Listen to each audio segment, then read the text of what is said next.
Make sure you subscribe to Bubba Army HQ. Otherwise, Bubba will have to take action. And there's a lot of power behind those short arms. You're listening to the Bubba the Love Sponge Show. Now back to the BRN. Previously on the Bubba the Love Sponge Show. You can't use this as political warfare against each other in campaigning, but you need to give us some direction because one of you two is going to be the next man, the commander-in-chief. So help us mold and frame this thing to your liking. And you're both responsible for it. It's going to be molded and framed by you two. I mean, that's a pretty good idea, don't you think? Yeah, definitely. Get them and you guys are in this together. Yep. And say, listen, the country's too big. It's bigger than the both of you. That's a great idea because they would actually have to do the right thing because one of them is going to be saddled with it, and they don't know which one. I don't think we've ever had this dire of a situation that need a ruling this fast, this close to an election. This is going to be policy for one of these two men. Absolutely. So these two need to frame it. And the other one, the guy that loses is not the bad guy here. After it's said and done, he helped frame it, and they both have to come to common ground. I would love to see that. That's an excellent idea. I'm glad I thought of it. It'd be so great to see that. You are listening to the Bubba the Love Sponge Show. From now on, you will speak only when spoken to. Only when spoken to. Whatever. Are you ready to step up? Bubba the Love Sponge. MJ Kelly, Lex and Terry. We're talking to you. It's a very stiff deal. Your days are numbered. Do you maggots understand that? Bubba's back. Wow. Watch yourself. What you are about to experience is more than a show. I'd settle for $400 in cash to get my damn stomach pumped. Jesus God. To those who thought the day would never come, guess what? Let's do this. Clear Channel's worst nightmare is me. Listen to me carefully. Bubba the Love Sponge. Bubba's back. Let the chips fall where they may. This is the Bubba the Love Sponge Show. Rock 105, Jacksonville, 102.5 The Phone, Tampa, Thursday, September 25. Good morning. Man, right out of the box. I haven't even been on the air yet.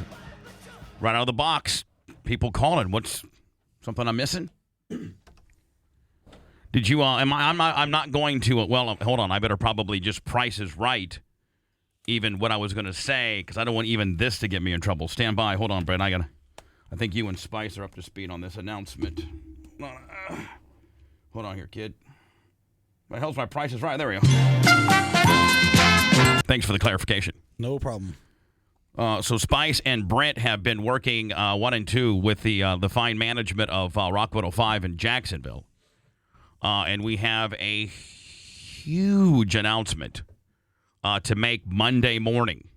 Is that what it is, Spice? Yep, Monday morning. Monday morning. And just a quick reminder, I'll be up there on Saturday. Oh, this Saturday? Yep, this Saturday. North Jacks Motorsports from 10 to noon. And then after that, going to the tailgate party for FSU Colorado. All right, well, let's get the general housekeeping out of the way. Let's just go ahead and get out of the way. Jacksonville, Florida, Spice. Yep, 10 to noon, North Jacks Motorsports. This coming Saturday. Demo day. You can go demo anything you want. Open house. 3191 Armsdale Road. Spice doing a double shot up in Jayville. That's North Jacks Motorsports on Saturday. And then that's 10 to noon. And then from 12:30 to 3:30, Spice Boy, the rock star that he is, only has a half an hour to get to the next gig. Be scrambling. Spice hosting the Rock 105 tailgate party. And that's happening at the fairgrounds right next to the stadium, Florida State versus Colorado. That's Saturday. Also, Brent Hatley at Max Sports, located at 10414 North Dale Mabry in Tampa. That's from noon to 2. I'm assuming that it's is it a football kind of sports deal? No, it's like scuba diving, skiing, like outdoor. Oh, I thought it was a sports bar. No, it's a sporting good place. Sporting good place, like outdoors, like Bill Jackson kind of guy. Exactly. But they've got everything. But it's in Tampa. Yeah, everything half off before ski season. Oh, fantastic. There you go. Brent in Tampa doing the Max Sports deal, noon to 2. And Spice in Jacksonville all over the place this coming Saturday. But anyway, back to my original thought. This announcement that's going to be made on my show. Brent, do you got a time for it on Monday? For us, it'll be 8:45. 8:45. 8:45. Spice, and you're getting the due diligence of the whatchamacallit done? Yeah, we're all good to go. Fantastic. Fine management, Don Davis and David Israel and the fine people of Rock 105, great people, have really, really, really outdid themselves. This is not an event. It's not a concert. It's just going to be, I'm not even going to give you any more details than that other than it's going to Manson, you're up to speed on it, aren't you? Yep. Pretty big, don't you think? Yeah, it is pretty big. So Jacksonville, Monday, 8:45 in the morning. Boy, and you think, I'm just going to shut up. I'm watching TV right now, man. Is it not a sad state of affairs when Bill Hurd Chevrolet, which is, I think I don't know how many locations they have in Florida, but it's one of the largest car dealerships in America, is closing its doors. I think 7 or 14 dealerships. They're interviewing 2,700 employees? You would imagine it's got to be at least that many. God, I mean, I've done appearances at Bill Hurd ever since I can remember it. Yeah, radio. me too. The old Plant City gigs where all the Mexicans come out after the strawberry fields and they all come to buy a Chevy. Exactly. It's really, really a sad day.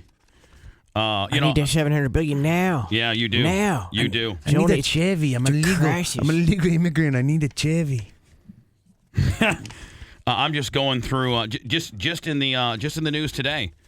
Just in the news. I'm going through my articles right now, man. You want to say that we don't need a change, and I don't care who the hell you vote for, but I'm just saying you're gonna tell me we need to stay the course and everything's okay and the war in Iraq's paid off and all, no bubbles, no troubles, and yippee yo. No troubles. I'm fine, thank you. Just in the news today, Bill Hurd dealerships close nationwide. That's one side of the story. And the other side of the story, all but 4 Shell's seafood restaurants closed. The chain, which at one time had 45 restaurants, this is just on the heels of Bennigan's closing down. Yep.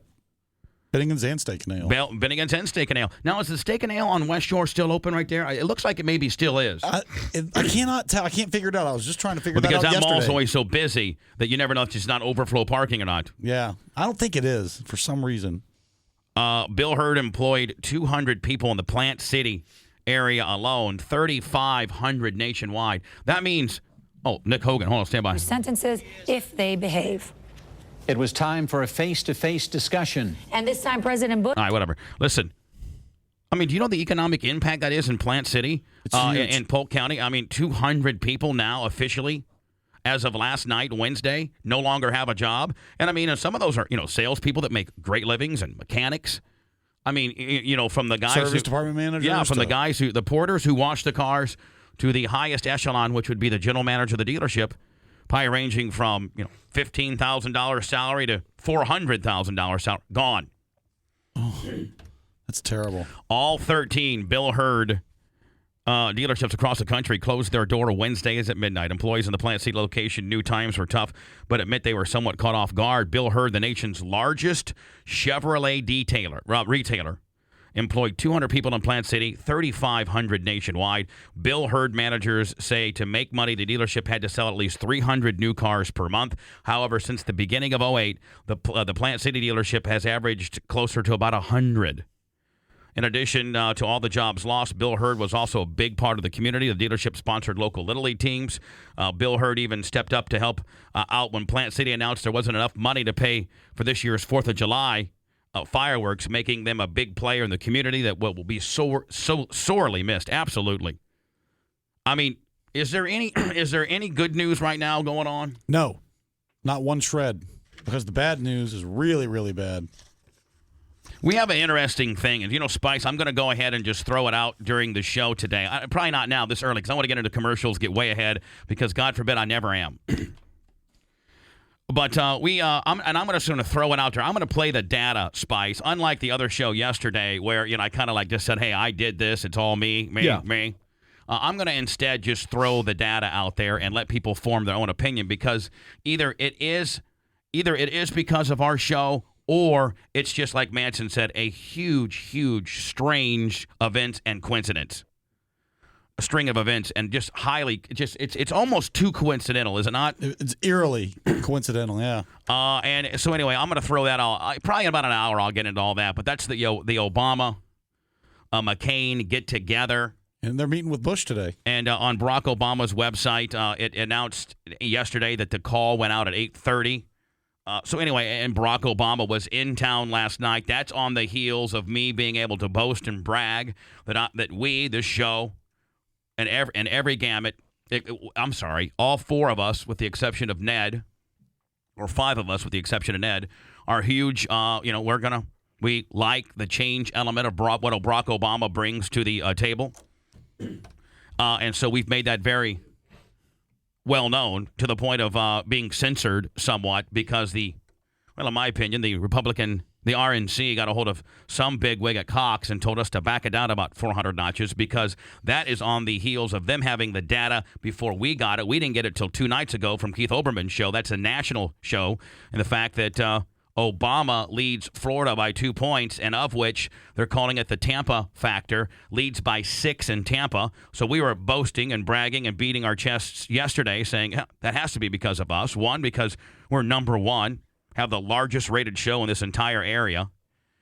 And oddly enough, Spice, because 102.5 The Bone has such a huge signal coverage, we're number one in Fort Myers, we're number one in Sarasota, we're number one in Lakeland, we're number one in Tampa. In fact, Jay O'Connell told me that for the first time he thinks in the history of radio, a morning show was number one adults 25-54 in 4 different markets with 1 signal. Nice.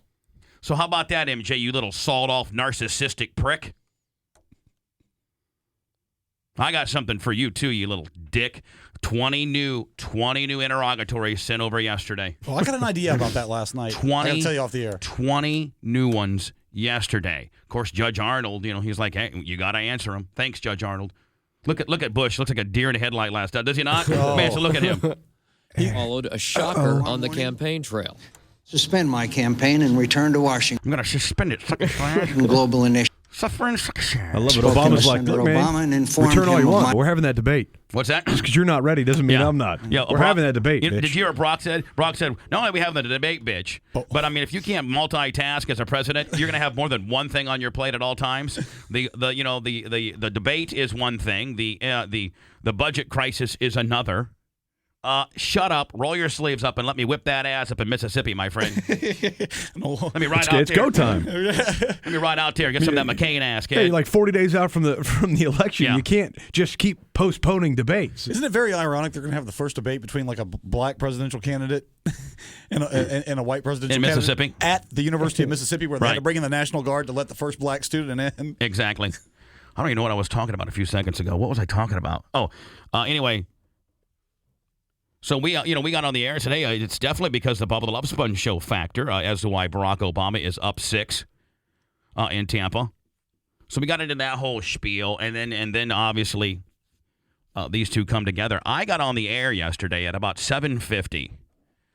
I think I'm getting into this way too early. I need to get into the 7 o'clock hour because I'd like to throw this question out to the people out there as to if you think, we, the show, may have had somewhat of an influence on this. I don't know.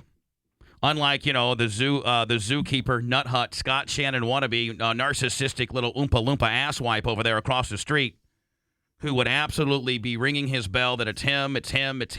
I know it's me. I'm not going to be that way. I'm just going to say, you know what? You tell me what you think. It's strangely coincidental, in my opinion, that Barack Obama was here yesterday, spoke in front of I've heard between 10 and 12,000 people at Notology Park last night in Dunedin. Yesterday, I should say, around noon. He's been in the town. He's been in this area now for 3 days. Leaves the Biltmore today at about noon-ish. Been in the market 3 days. Don't know if he's exposed to the show or not, but this got some big time coincidence. Yeah, that too.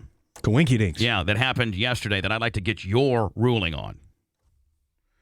Somebody said that somebody's working on a Rays song. Who's working on the Rays song? Me. You are? Yes. You're stepping it up, huh? I'm trying. Trying to outdo Manson, huh? Yeah, somebody's got to do it.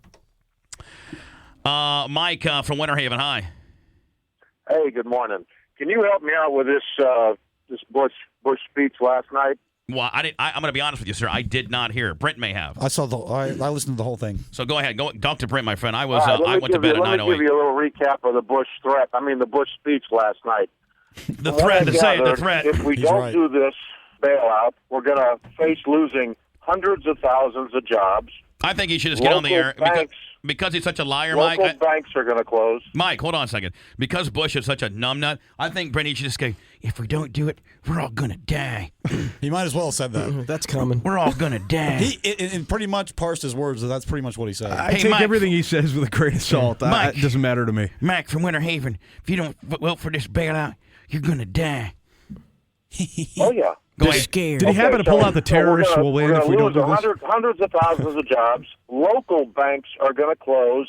They're going to tighten down the loans, which, as a working man, I can't get a loan anyway today. And the foreclosures are going to keep rising. And to pay off this $700 billion buyout, it's going to be from the interest and the taxes that we will pay back because we're going to purchase things. Just kind of give me some ideas. Plus, as a quick question, how many millions of Americans are there? What's the population of America? 301 million-ish.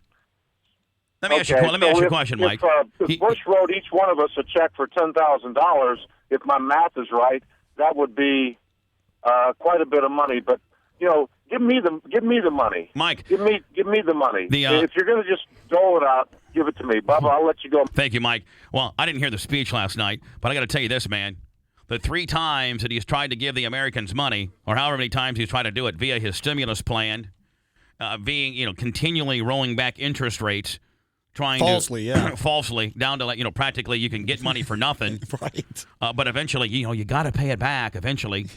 It's not worked out. I mean, his $600 or $800 or $1,200 stimulus package that he got in February and said, all Americans will be getting their stimulus checks, which is going to cause the economy it's going to be booming this summer. Well, now look at it. Here we are in September, and we're trying to bail more people out. We try to bail out people individually to the tune of what's a $600 and $800 stimulus check going to do? Nothing. You can't even go out and buy your kids.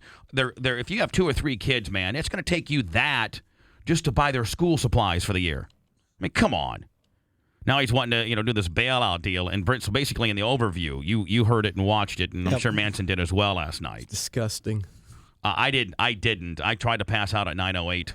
I had heartburn. I wish I could. I don't care if you're Republican or Democrat. This is just un-American. It really is. Who in Congress will pass it, and it's disgusting. Every member of Congress should be voted out. Well, you know what? Except for Ron Paul, because he got his round of questions in yesterday to Ben Bernanke. I got some of that audio coming. Oh, I got to get it. Oh, my God. I guarantee he's the only guy making sense, wasn't he? Yes. He goes, I'm sitting up here on the panel, and I can't tell who the socialists and who I can't tell who the socialists are anymore. Let me get my early commercial stop sets done. I got some good people on the phone line. Mark, John, James, I'm going to go to you guys, and then I'd like to do something. Manson just made a great point. He said, I don't care if you're Republican or not.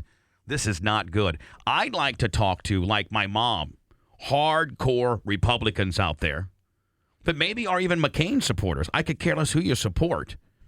This is not American values. None of it. Bailing out corporations who can't run their businesses efficiently. Let me know what your thoughts on that is, and I don't want to talk to any people that are Democrats, any people that are voting for Barack Obama.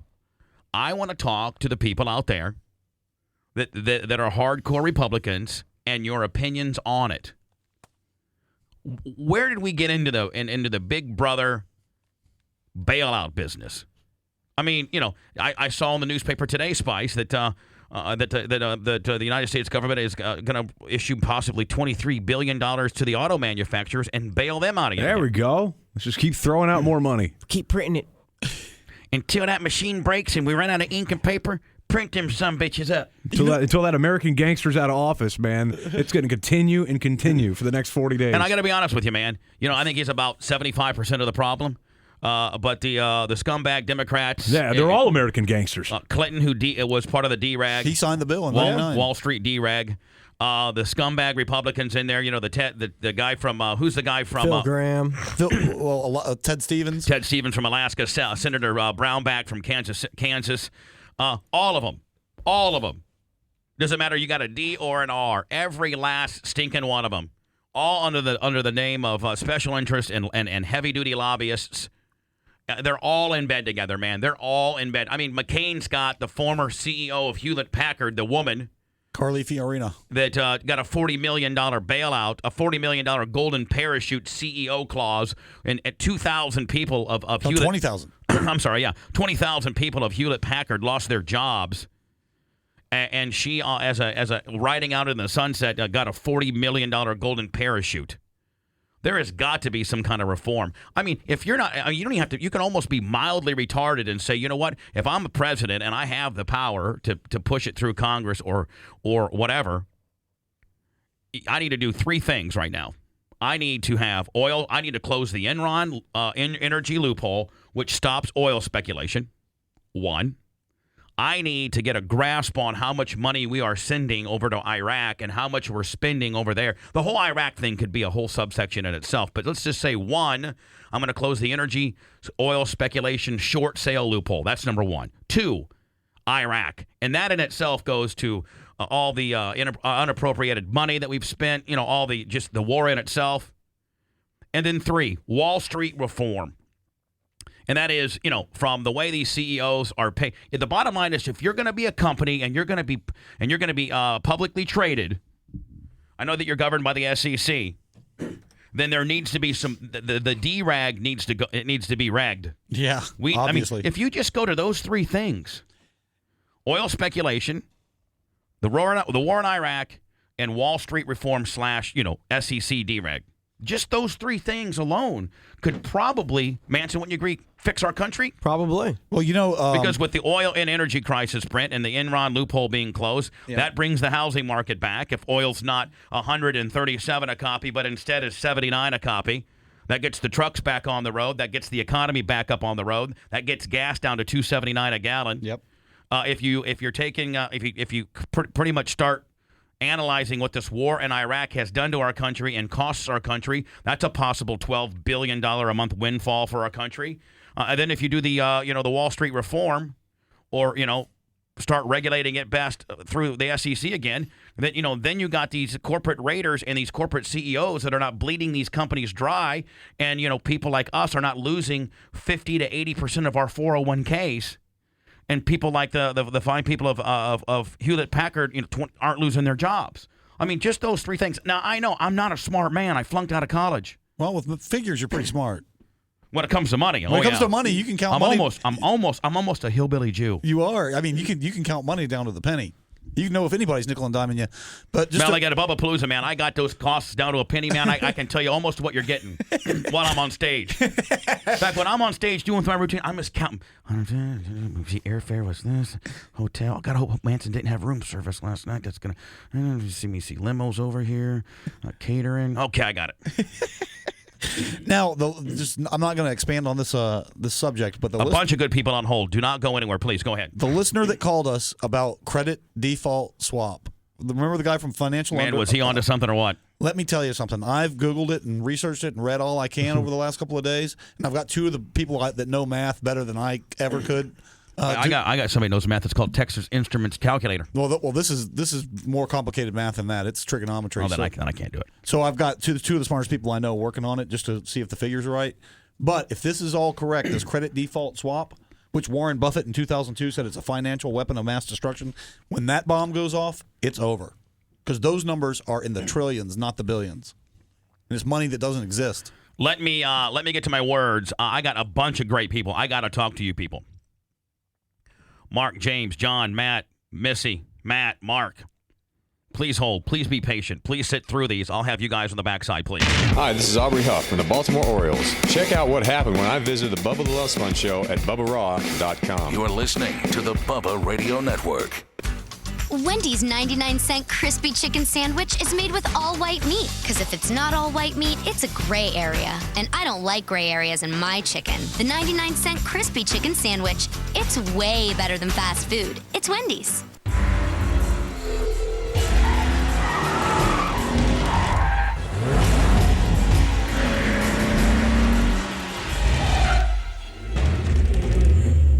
Tame the road. Hand-cooked tires. Reno 911 Season 5 on DVD, uncensored. You'll never believe what our cameras caught. What's that? And it's all exposed on DVD. Whoa! Can't sell it on a straight, sister. Reno 911 Season 5. Buy it today.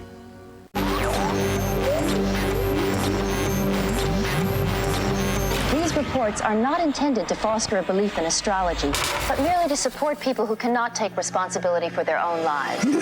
Counteracting the pussification of America. This is not a charade. You're listening to the Bubba the Love Sponge Show.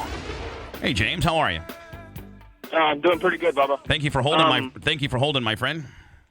Not a problem. I was calling in to let you know Liberty Mutual, which owns insurance, workman's comp, they're fixing to lay off 1,000 people nationwide. Wow, it's bad, my friend. It's bad. And it all starts up with the government.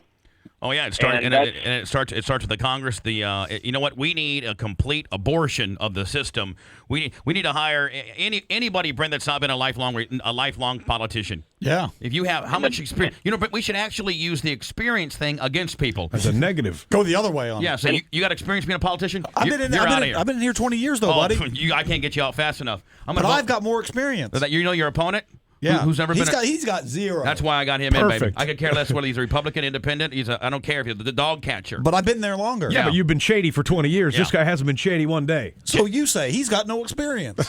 Great, James. Anything else? And the bad thing about it is, no matter who we bring in at this time, that we're going to be in trouble probably for the next 8 years, if not more. If not more. Yeah, I'm a little more optimistic than that. I really am. I'm a little more optimistic than that. I don't think it's going to be an 8-year deal. I think it can be a 4-year deal. I was talking to our guy Billy Vegas last night, right? And he's all up in the mix. He knows about a couple of dollars. Here's a guy who's really loaded. A major player in Vegas, in the mix, real in the mix. Yeah, and even he's going. I'm like, what are you doing? He goes, I'm not doing a thing. He goes, I am so freaked out right now about money. He goes, you should see Vegas out here. He goes, it's going to be real interesting to see what all these hotels, all the clubs, everybody. He goes, and all the current places that are currently half under construction. Yep, all those places. In addition to that, all these people all the guys behind it, the big money, the financiers, are guys that made their money on Wall Street and in hedge funds and stuff like this. And those guys are screwed. He was telling me about a guy he knows. He was worth $30 million yesterday. Woke up this morning, he was worth $8 million. Now, I'd be happy to be worth $8 million, but at the same time, if you're worth 30 and all of a sudden it goes down to 8, you'd be mad overnight. I'll tell you, you'd be mad about that. It's amazing. Every time I go to New Smyrna on Fridays, every other Friday when Tighter races, right out of Altamont Springs, when you're headed towards Daytona, there's this huge-ass, brand-new, it looks like Tyler calls it the big mailbox. Right. And it's a huge, probably like a 30-story big condominium right off of I-4. And it's really neat looking. It's really, really modern looking. And for the last 2 years, it's stayed in the same state. It's got all of its windows in. It looks like it's about 80% done. But I know what you're talking about. I saw it when I was on my way to the game in January. Yeah. So she's been chilling there. It's been the same thing for 2 years. And I later found out that all the financing, all the money ran up, all the investors. I mean, I forget how many million dollar project it is, and how many of those do we have? I mean, Vegas. Every time you go to Vegas, there's literally 4 to 6 brand new, billion-dollar projects going on. And I wonder how many of those spikes will just stop construction right there in midstream. Yeah. And think about in Manhattan, that building by where we usually stay, that luxury apartment building just got done, and I heard they can't sell any of those. No.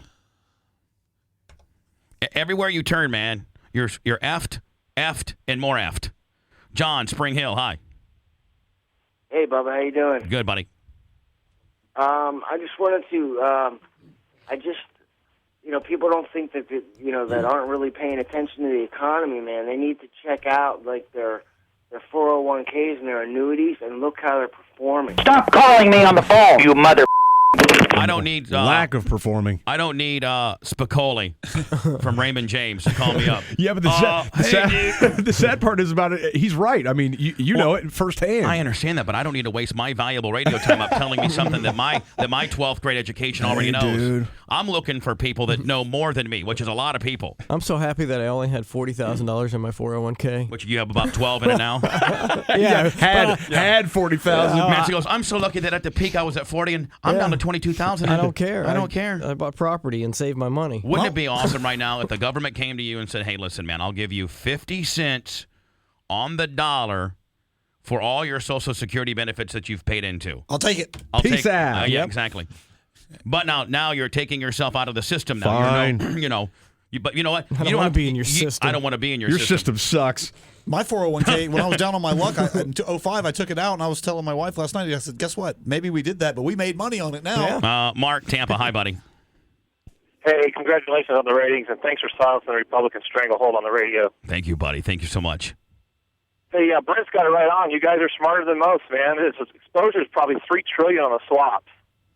Yep. So we got some problems. I mean, Bill Hurd is just the tip of the iceberg. So, but the issue is you can't pay everybody off. I don't want the guy next door getting paid off to support his Starbucks or his mailbox, etc. He made some bad decisions and he's gone. But there are some big people we probably need to help out, and we need to also get the judicial system involved to get the guys that cause the problems, like the Bear Stearns, who the nasty players are. So, but I went to Canal yesterday, and he had a confidence on him that he knew what was going on. He's in the circle now. He knew yesterday some big decisions had been made, and he probably was admitted to the White House yesterday. That's just my own personal opinion. He's got McCain below 40 on every poll. So you guys are you're dead right. Best show ever.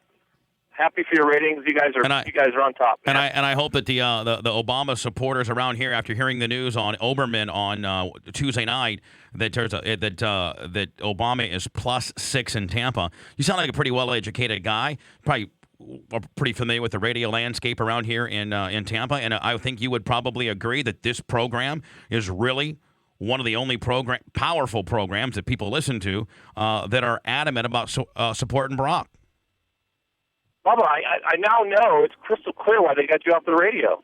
It's crystal clear. The Republican machine got you off the radio for a reason. Now you're back, thank God, to freedom of speech. Well, let me tell you something, Matt. You've been a force. Mark, let me tell you something. You are absolutely, in fact, you just brought chills to me that somebody actually recognized that. It's just coincidence that in 2004, first of all, let me just give you a timeline here, and anybody in this room chime in, please. But let me just give you a timeline, okay? The Janet Jackson Nipplegate deal goes down late January of 2004, okay? And that's obviously 2004 of an election year. We are told the day after, man, things are going to get bad, okay? Exactly, 3 or 4 weeks later, the FCC had been sitting on these fines and these bad words that we had said on the radio for almost a fiscal year. They had one last day to file them before they were no longer the statute of limitations within how long you can file them. They filed them on the last. They filed 7 of these, or 7 or 9 of these. Seven on these on the last day, to the tune of $755,000. Now, in the interim, before we thought those fines were coming, we didn't know they were coming. From the last part of January to the last part of February, when we got fired, we were sat down by Clear Channel and told, change your show. No more sex, no more bitches, no more bad words. I said, okay. Well, don't even think about it. So, okay, you know what we're going to do? We're going to talk politics, my friend. So we got on the air and started talking about the buffoon. Boy, we were quite the visionaries. We were talking about the buffoon that was in the White House at the time. 26 days later, we're fired. 26 days later, all of a sudden, these FCC violations popped up. So we had about 3 weeks, and we were on it. Back in early February of 2004, we were on it. Over with. And hold on now. I have one more step to take this further now. So we get on it for 3 weeks. We're on it. Republicans suck. This is bull crap. Blah blah blah. No separation for church and state. These Republicans are on a I love God witch hunt. They're trying to clean up the public airwaves. It's a bunch of bull crap. It's censorship. Yada yada yada. Well, then they fire the big RNC Republican machine, which Clear Channel, by the way, has huge ties to, George W. Bush and H.W. Bush. And we're subsequently fired. Okay, now hold on. I'll take it one better. Finally, Cox Communications believes in us. We come in over here, and we're doing quite well. Within 30 days, we're number 1 in the entire marketplace from a station that used to be in 12th. We're right the midget off the bat. We're kicking ass. We're probably somewhat of a breath of fresh air. And as we get closer to the election, we become huge Barack Obama advocates because we are ready for a change. So, absolutely. 2 weeks ago, Cox sits me down and says, listen, you got to get off the Barack Obama thing. You know what? That's not what your show's all about. We've gotten several emails. Well, in my opinion, somebody very, very, very high up on the RNC got a hold of somebody very, very high up on Cox. Because they knew this data that Oberman's show reported 2 nights ago, prior to us getting it, they probably were privy to this data 2 or 3 weeks ago. They saw that Tampa I-4 corridor and every other community that that our radio show has a footprint in is going towards Barack Obama, and they wanted based on what I saw last night. I mean, yesterday at the Analogy rally, I saw 4 Republicans, one loudmouth bastard, and 3 drive-bys. So that's it. And 12,000 screaming, angry Democrats. So, oddly enough, man, it is politics, man, and there is so much at stake. And Brent, they've tried to shut me up. Yes. Finally, I spoke to Cox yesterday, and I played this data, and they go, you know what? We're out of it. You do what you got to do. That's what we pay you to do. There's billions of dollars at stake here. What's that? Mark, go ahead. I'm sorry.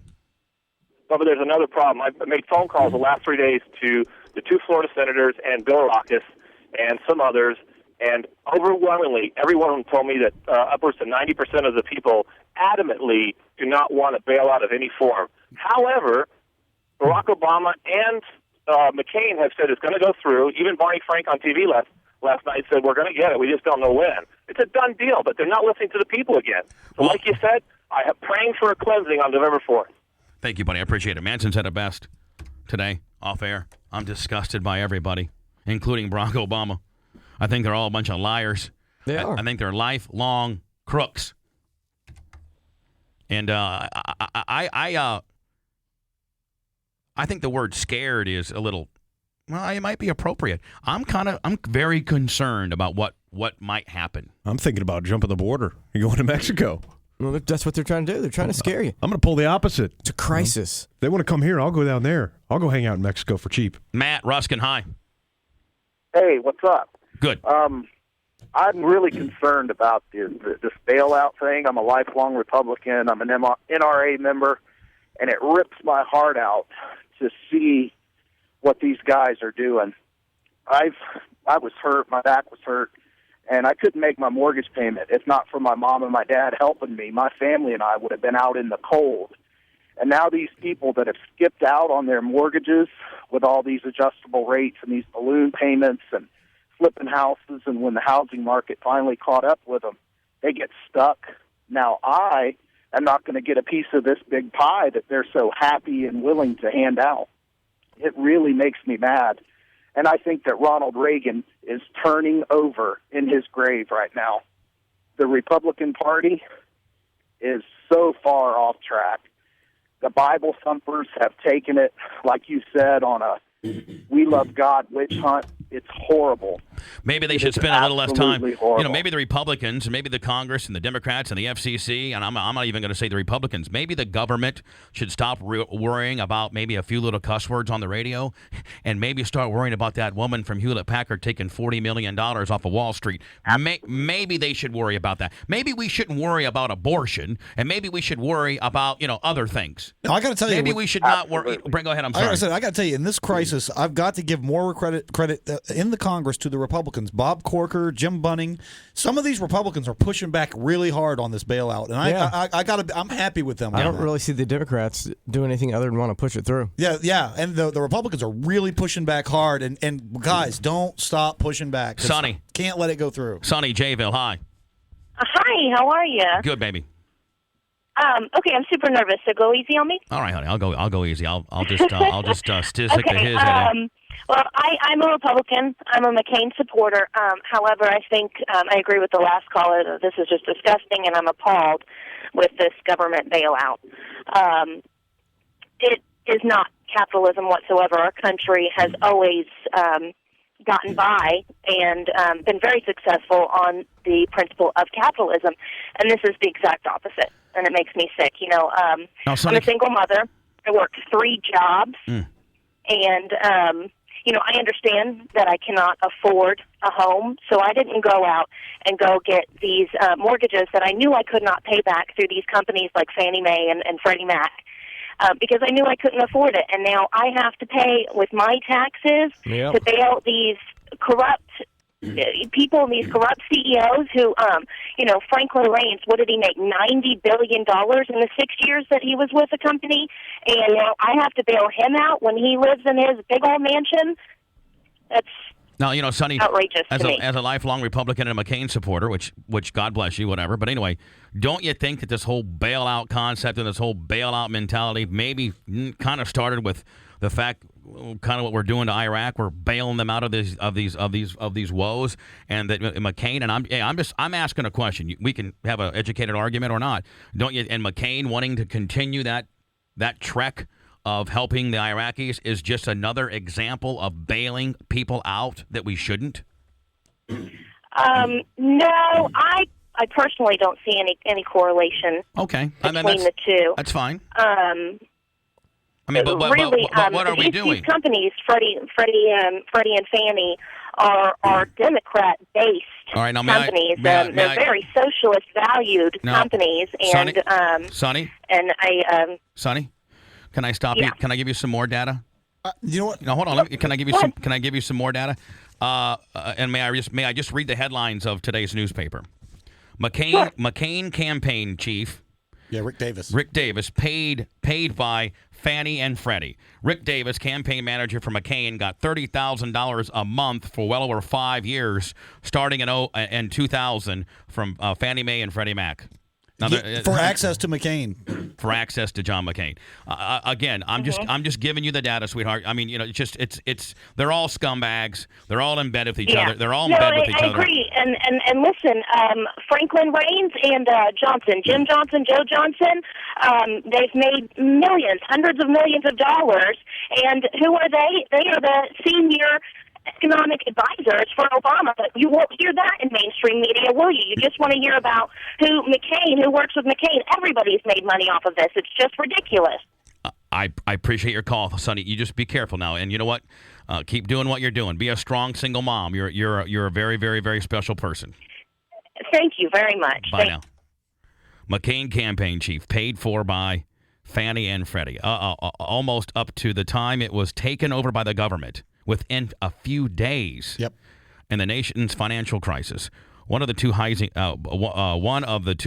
giants paid $15,000 a month, or $165,000 a year, to the lobbying firm of John McCain's campaign manager. A person familiar with the financial arrangement has testified. The money from Freddie Mac to the firm of Rick Davis is on top of more than the $30,000 a month, or $360,000 a year, that went directly to Davis for 5 years starting in 2000.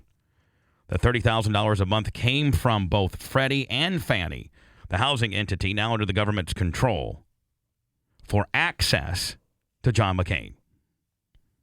That is a stone-cold fact, and Rick Davis was supposed to have a lunch with reporters yesterday, and he just skipped it. that might have been actually a good call, actually.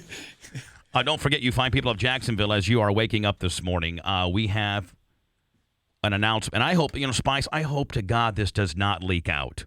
I hope that Rick and I'm sorry, I hope that Don and David up there have kept this so tight-lipped. Yeah, I hope so too, because it's a really good one. It's it's a bigger announcement. Honest to God, in the overall scheme of things, based on the tenure, it's a bigger announcement than when we came back. Anyway, I'm very, very pleased. I was told about it on Saturday when I had dinner with Jay O'Connell. I meant to tell you guys on Monday, but I'm shot out of a cannon.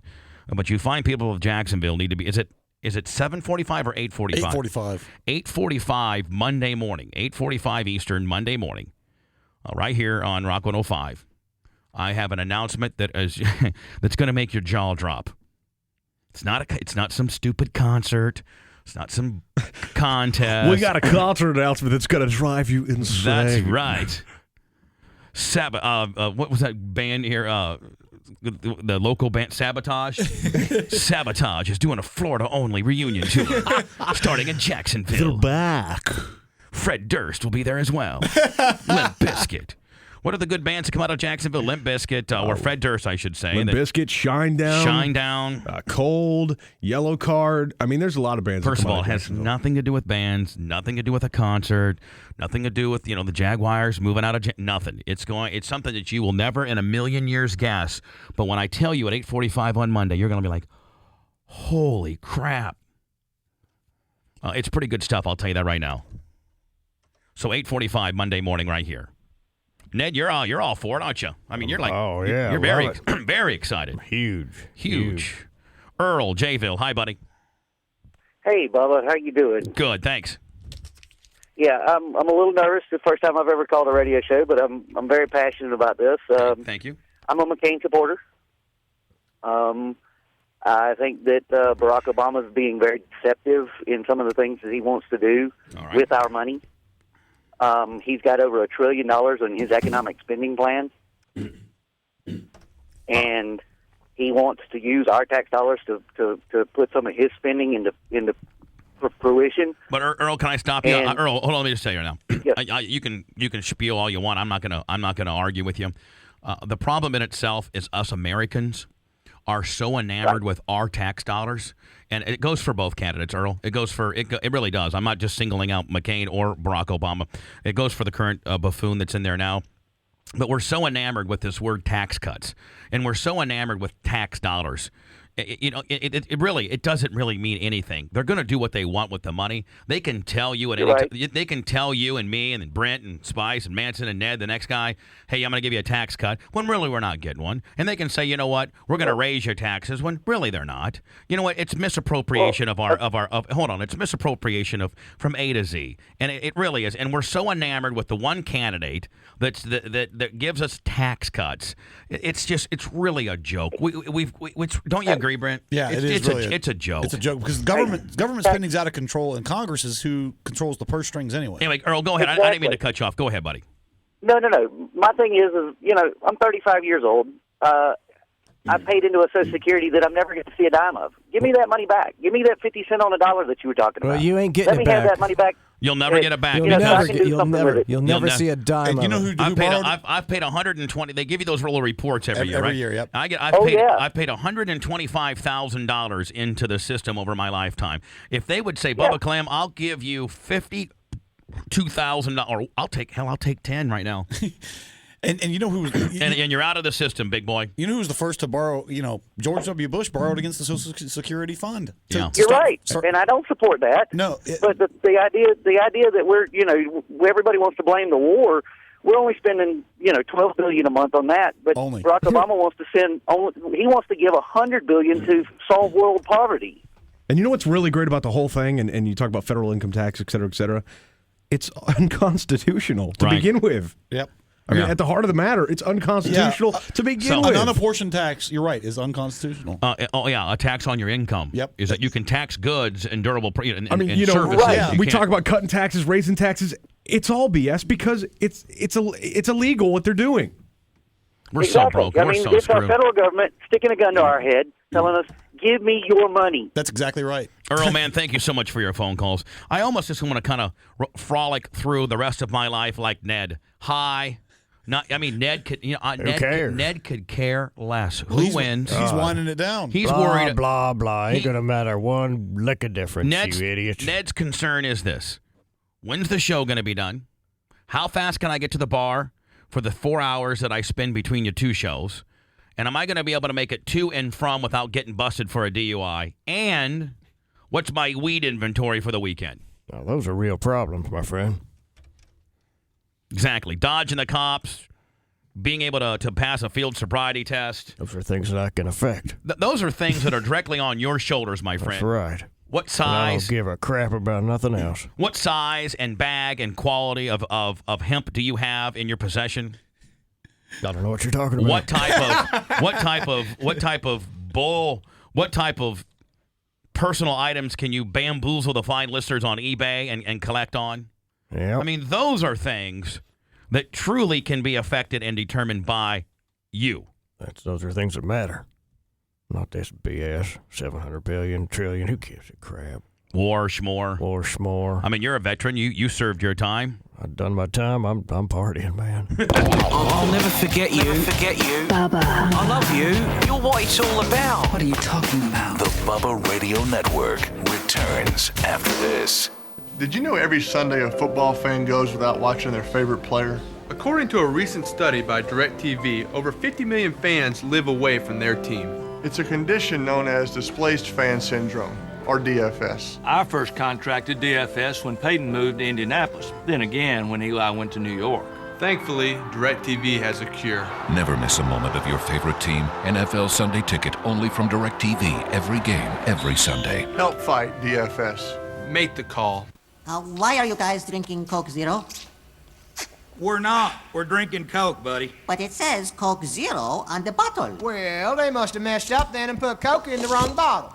I don't see what you... Okay, Eyeball. Why don't you try it for us? Oh, I forgot you can't. You don't have a mouth. No mouth. Well, while we're busy drinking Coke, why don't you go stand in front of a hairdryer or something? Yeah, hairdryer. What? Real Coke taste. 0 calories.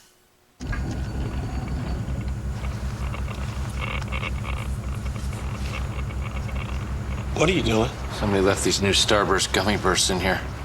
They have this juicy burst inside. Watch this.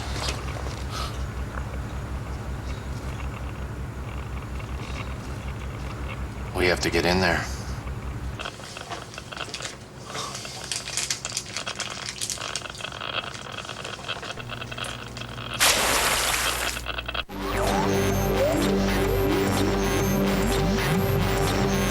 Listeners out there who made us number one, we salute you. We're back to the Bubba the Love Sponge Show.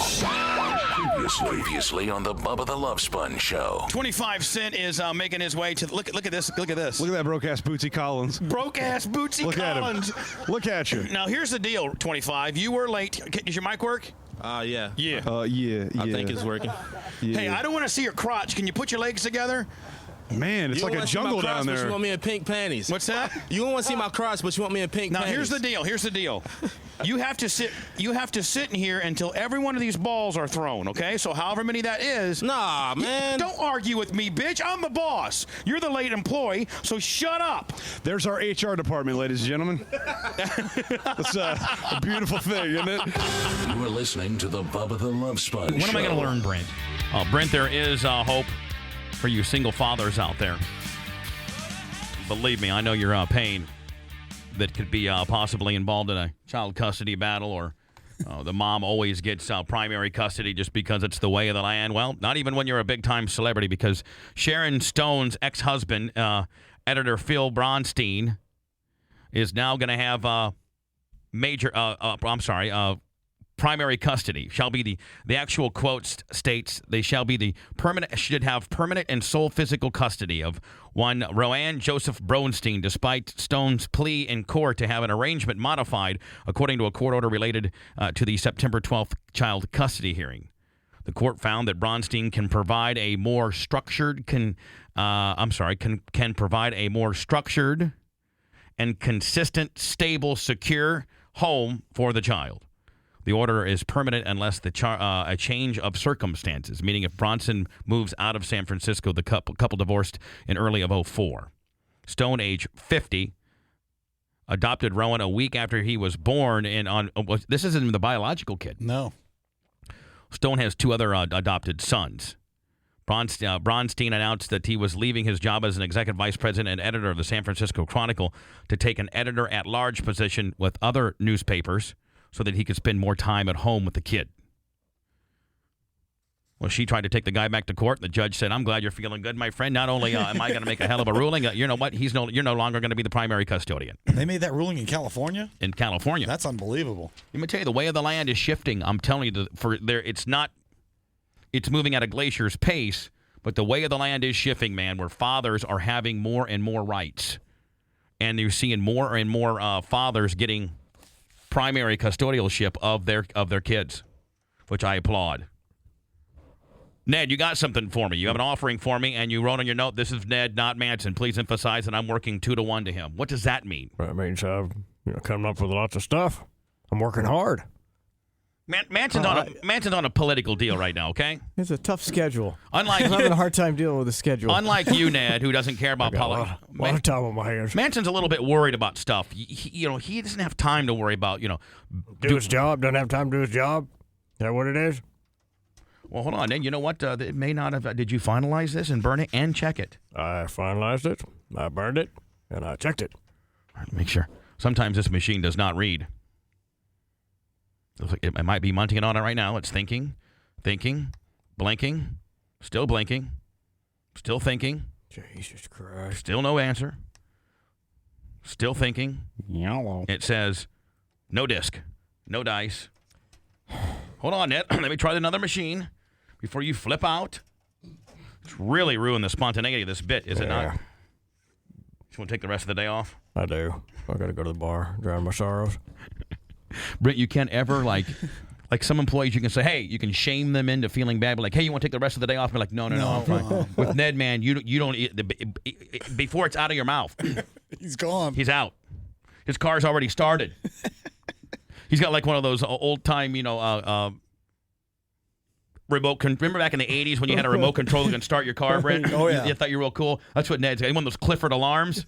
As soon as he just, the kit cars. By the way, Ned, it read in disc 2. Oh, thank you. Getting worried. What's the working title of your new masterpiece? What's it about? It's about the Rays, Tampa Bay Rays, playoffs. Tampa Bay Rays on fire. Tampa Bay Rays on fire. On fire. Actually, a Spice Boy gave me the idea. Magic number, but I Brent. brought it to life. You did bring it to life. I lack the creativity to do what you do. Magic number, Brent, down to 1. They came down. They were down 5-0 last. Anybody watch the game? Yeah, they ended up whooping that ass. They were down 5-0 last night and ended up winning 11-6. Yeah, Baltimore ran out of steam. Well, they did run out of steam. Did Aubrey get any hits or anything? I think he got a single.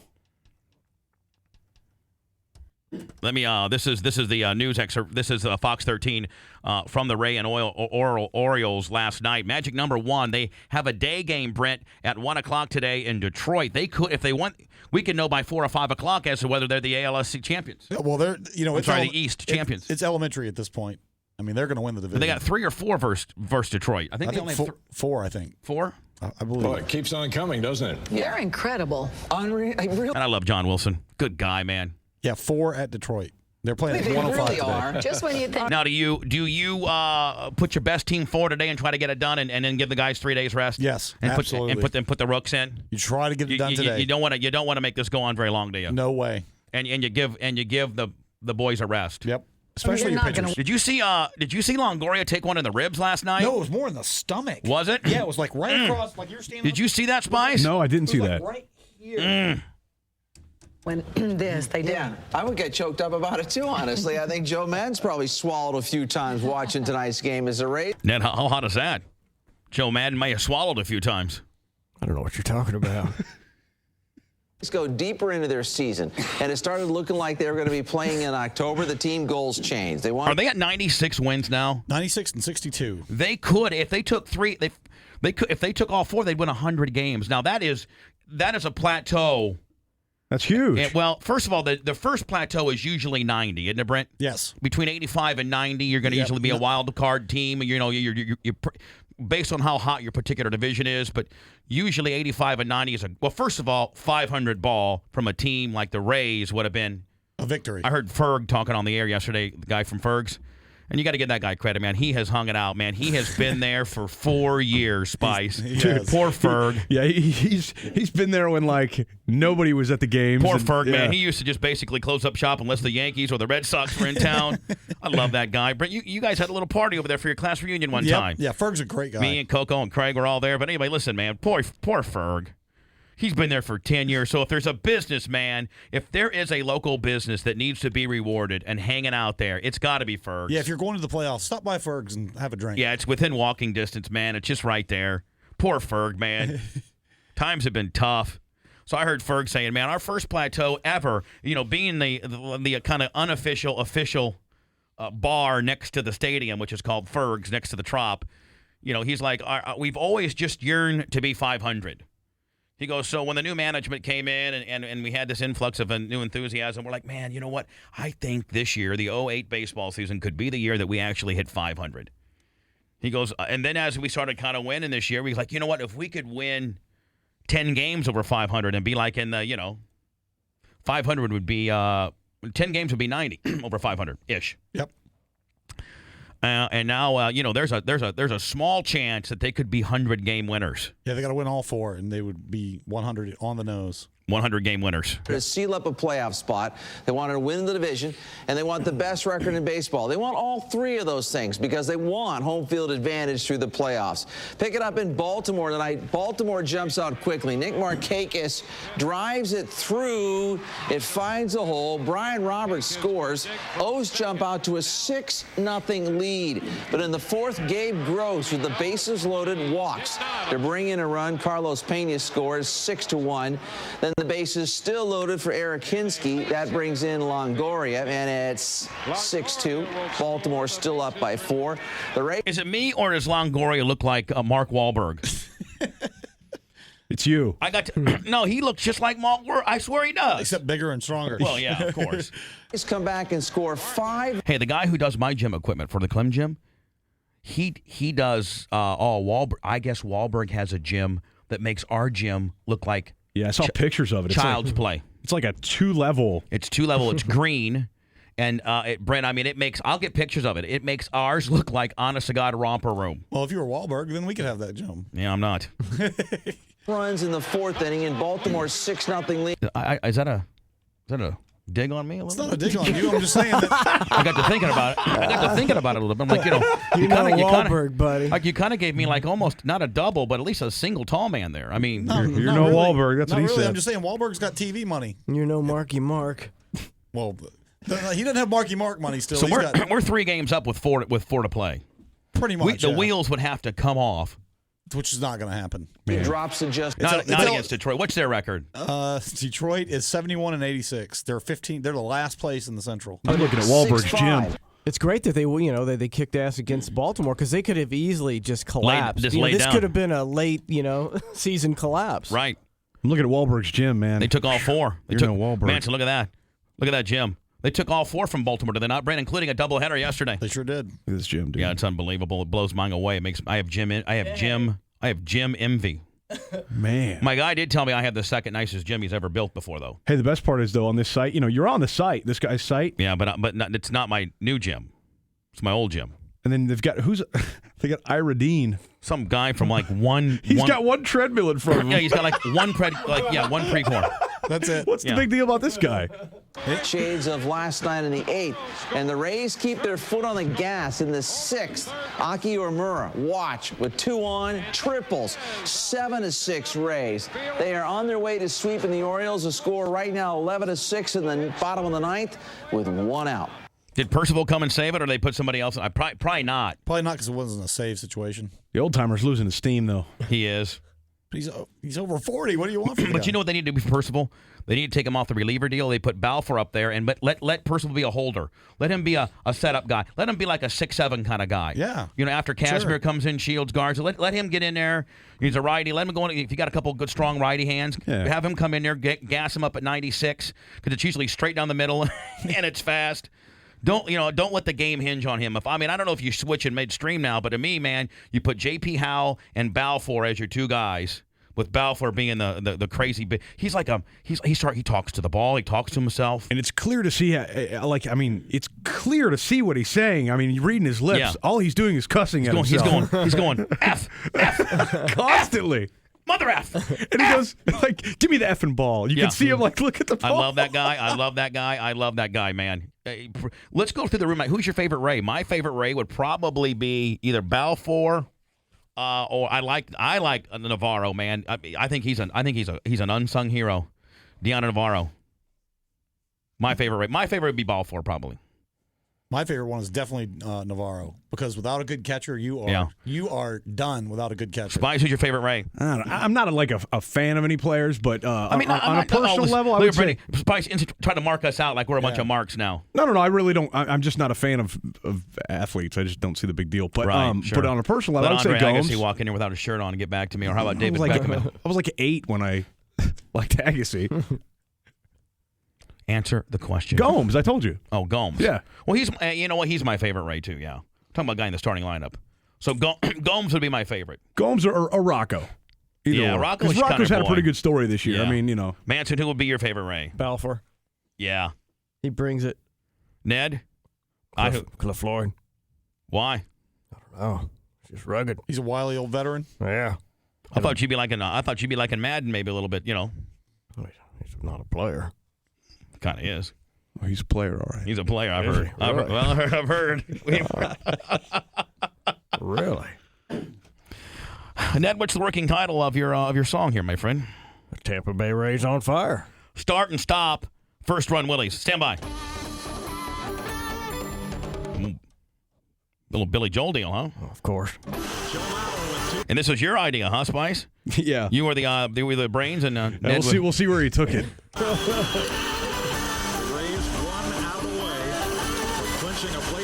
If it's good, Spice, let's put this on the website to download for free. Sure, man. Right there on the web. If it's good, I have to make that determination yet.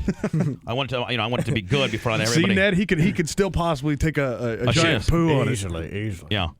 Well, I mean, I want your idea, Spice for. If people are going to be putting it on their iPods for free, and I'm not going to be charging, it's got to be really good.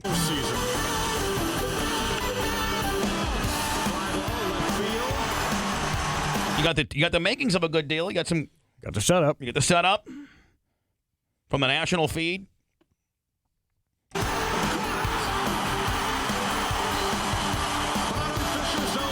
You're really taking that intro. I think you took it about 3 bars past than you're supposed to. It's a long intro violation right here. Yeah. It's the only audio I had. I thought it was kind of weak myself. Now, see, you should have. I mean, I'm not taking credit for this idea any longer. BJ Upton, center field, Gabe Gross and Jamie Fields, Hensky, Howell, Big Thick Johnny Gomes, Carl Crawford and Joe Madden, Percival and Edwin Jackson. Come on out and cheer for the Rays winning in the dome. Ooh, so far good. I'm hopping back on board. Nothing's better than shouting out the local guys, because now they're all going to want to hear it, right, Brent? Exactly. It's warm and fuzzy. They're all going to have it on their iPods. Promise you that. Ned, so far the making of a masterpiece, my friend. Thank you. We'll see.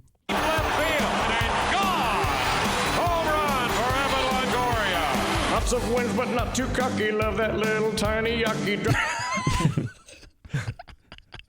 devil from their name. Now they're winning all their games. It's over Bradford baseball, New York Yankees and Rays brawl. Miracle turnaround, first place we will claim. Tampa Bay Rays on fire. Get set for a lick and cost some ass they're kicking. Nice. And thank God they changed their name, because the Devil Rays would not have synced up. Exactly. Tampa Bay Rays syncs up. Tampa Bay Devil Rays does not. Tampa Bay Rays on fire. All you haters, we will win the trophy. All you haters there? All you haters blizzo me. I was just saying, man, they could. You know what? Brent, I was like, you know what? They could almost play this at the Dome, but well, no, they can't. Nah, I blew it. I couldn't help myself. In the Dome, it's nice and cool. Stingray swimming in the pool. Jeter, A-Rod sit at home like big tools. Bartlett and Longoria, Tampa Bay euphoria. David Price, Rays win, extra innings again. Inside pitch, better duck. All the New York Yankees suck. I had to get that in there. Yeah. In first place are the Rays. What else do I have to say? Tampa. Oh man, this is gonna be good. Spice, I would be willing to say that the Heather and on your people over, they're gonna want this. Other than the one part so far. Could change it up, make it fan friendly. Yeah, we might do that. See, we make it fan friendly. We'll be all right. We can have one that we play on our radio. I'll play the thing at Straub Park on Monday. Yeah, you can switch it up, couldn't you, Ned? Oh, sure, it's one line. Rays on fire. See, Ned, the story of our career, man, we're like always just like one little hiccup from making the big time and being mainstream. And it's that one little hiccup always keeps us down, right, Brent? Yeah, and Ned's always the one. Yeah, that one little had this been PG, man, we'd be the saviors. We'd be the guy. Fox would want to be, they'd be like the best song ever made for the break. But yet that one hiccup about telling somebody to F off. And it's always Ned. Well, of course it is. I'm sorry. I can't help myself. The story of our career, man, just that one little... Tit for a lick and cost a man. Had we been PG all of our lives, we would be now probably on our private island somewhere, not even having to work anymore with the ratings that we garner. But because we're R, sometimes X. Thanks, Ned. We're just like this cult-like following lowly paid bunch of asswipes. Oops. Thanks, Ned. Yes, they're kicking. Tampa Bay Rays on fire. All you haters, we will win the trophy. All you haters, blizzo me. Just a metaphor. Red Sox, Yankees, number 2 and number 3. Brush back, hit the chalk. Homers off the catwalk. Ball for throwing 99. Wheeler, Miller, Sonnenstein. Pena hits a walk-off. Love to knock the socks off. Oh, that's good stuff. Good stuff. Ned, I'm telling you, man. Were you on some peyote? I mean, this is creative. That's a fast one, yeah. I was on some. No, I'm saying it's very well written. What were you on, man? We need to get that and a piles of it because your creativity is second to none. It was a mixture.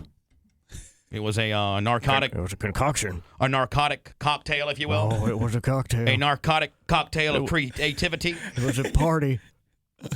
In your brain? Party in my brain. Were your eggs scrambled? Oh, absolutely. It's a case for Casimir. Playoffs will be right here. Garza spits, Ibar hits. Cliff Floyd's got a big stick. Navarro will throw you out. Rocco's back and we all shout. Helmo Ruggiano sing. Time for a World Series ring. Yeah. I don't know about the one guy having a big stick. He does. Well, Cliff Floyd. Tampa Bay Rays on fire. Gets it for a lick and costs some ass they're kicking. Tampa Bay Rays on fire. Spice, when you're going to be at Straub Park? Monday from like 4 to 6, yeah. Let's make sure we hit that, okay? Yep. Put that on my list starting tomorrow, okay? You got it. Thanks. All you haters, me, we will win the trophy. 3-1 and a high fly ball. Back into left. Down near the corner. It is gone. Home run number 3 of the night for Evan Longoria. Chip needs to get that on the website ASAP. Make it user-friendly so people can, navigate to it. It's right there. Boom. Opening page, Willie. Download Jones. None of this, stuff that, this JavaScript code and stuff that you usually got to fumble through to find our stuff. Right there on the main page, Spice. You want to download the Ned song for free? No problem. Ned, good work, my friend. Let me give you a modern-day standalone Timble uninterrupted.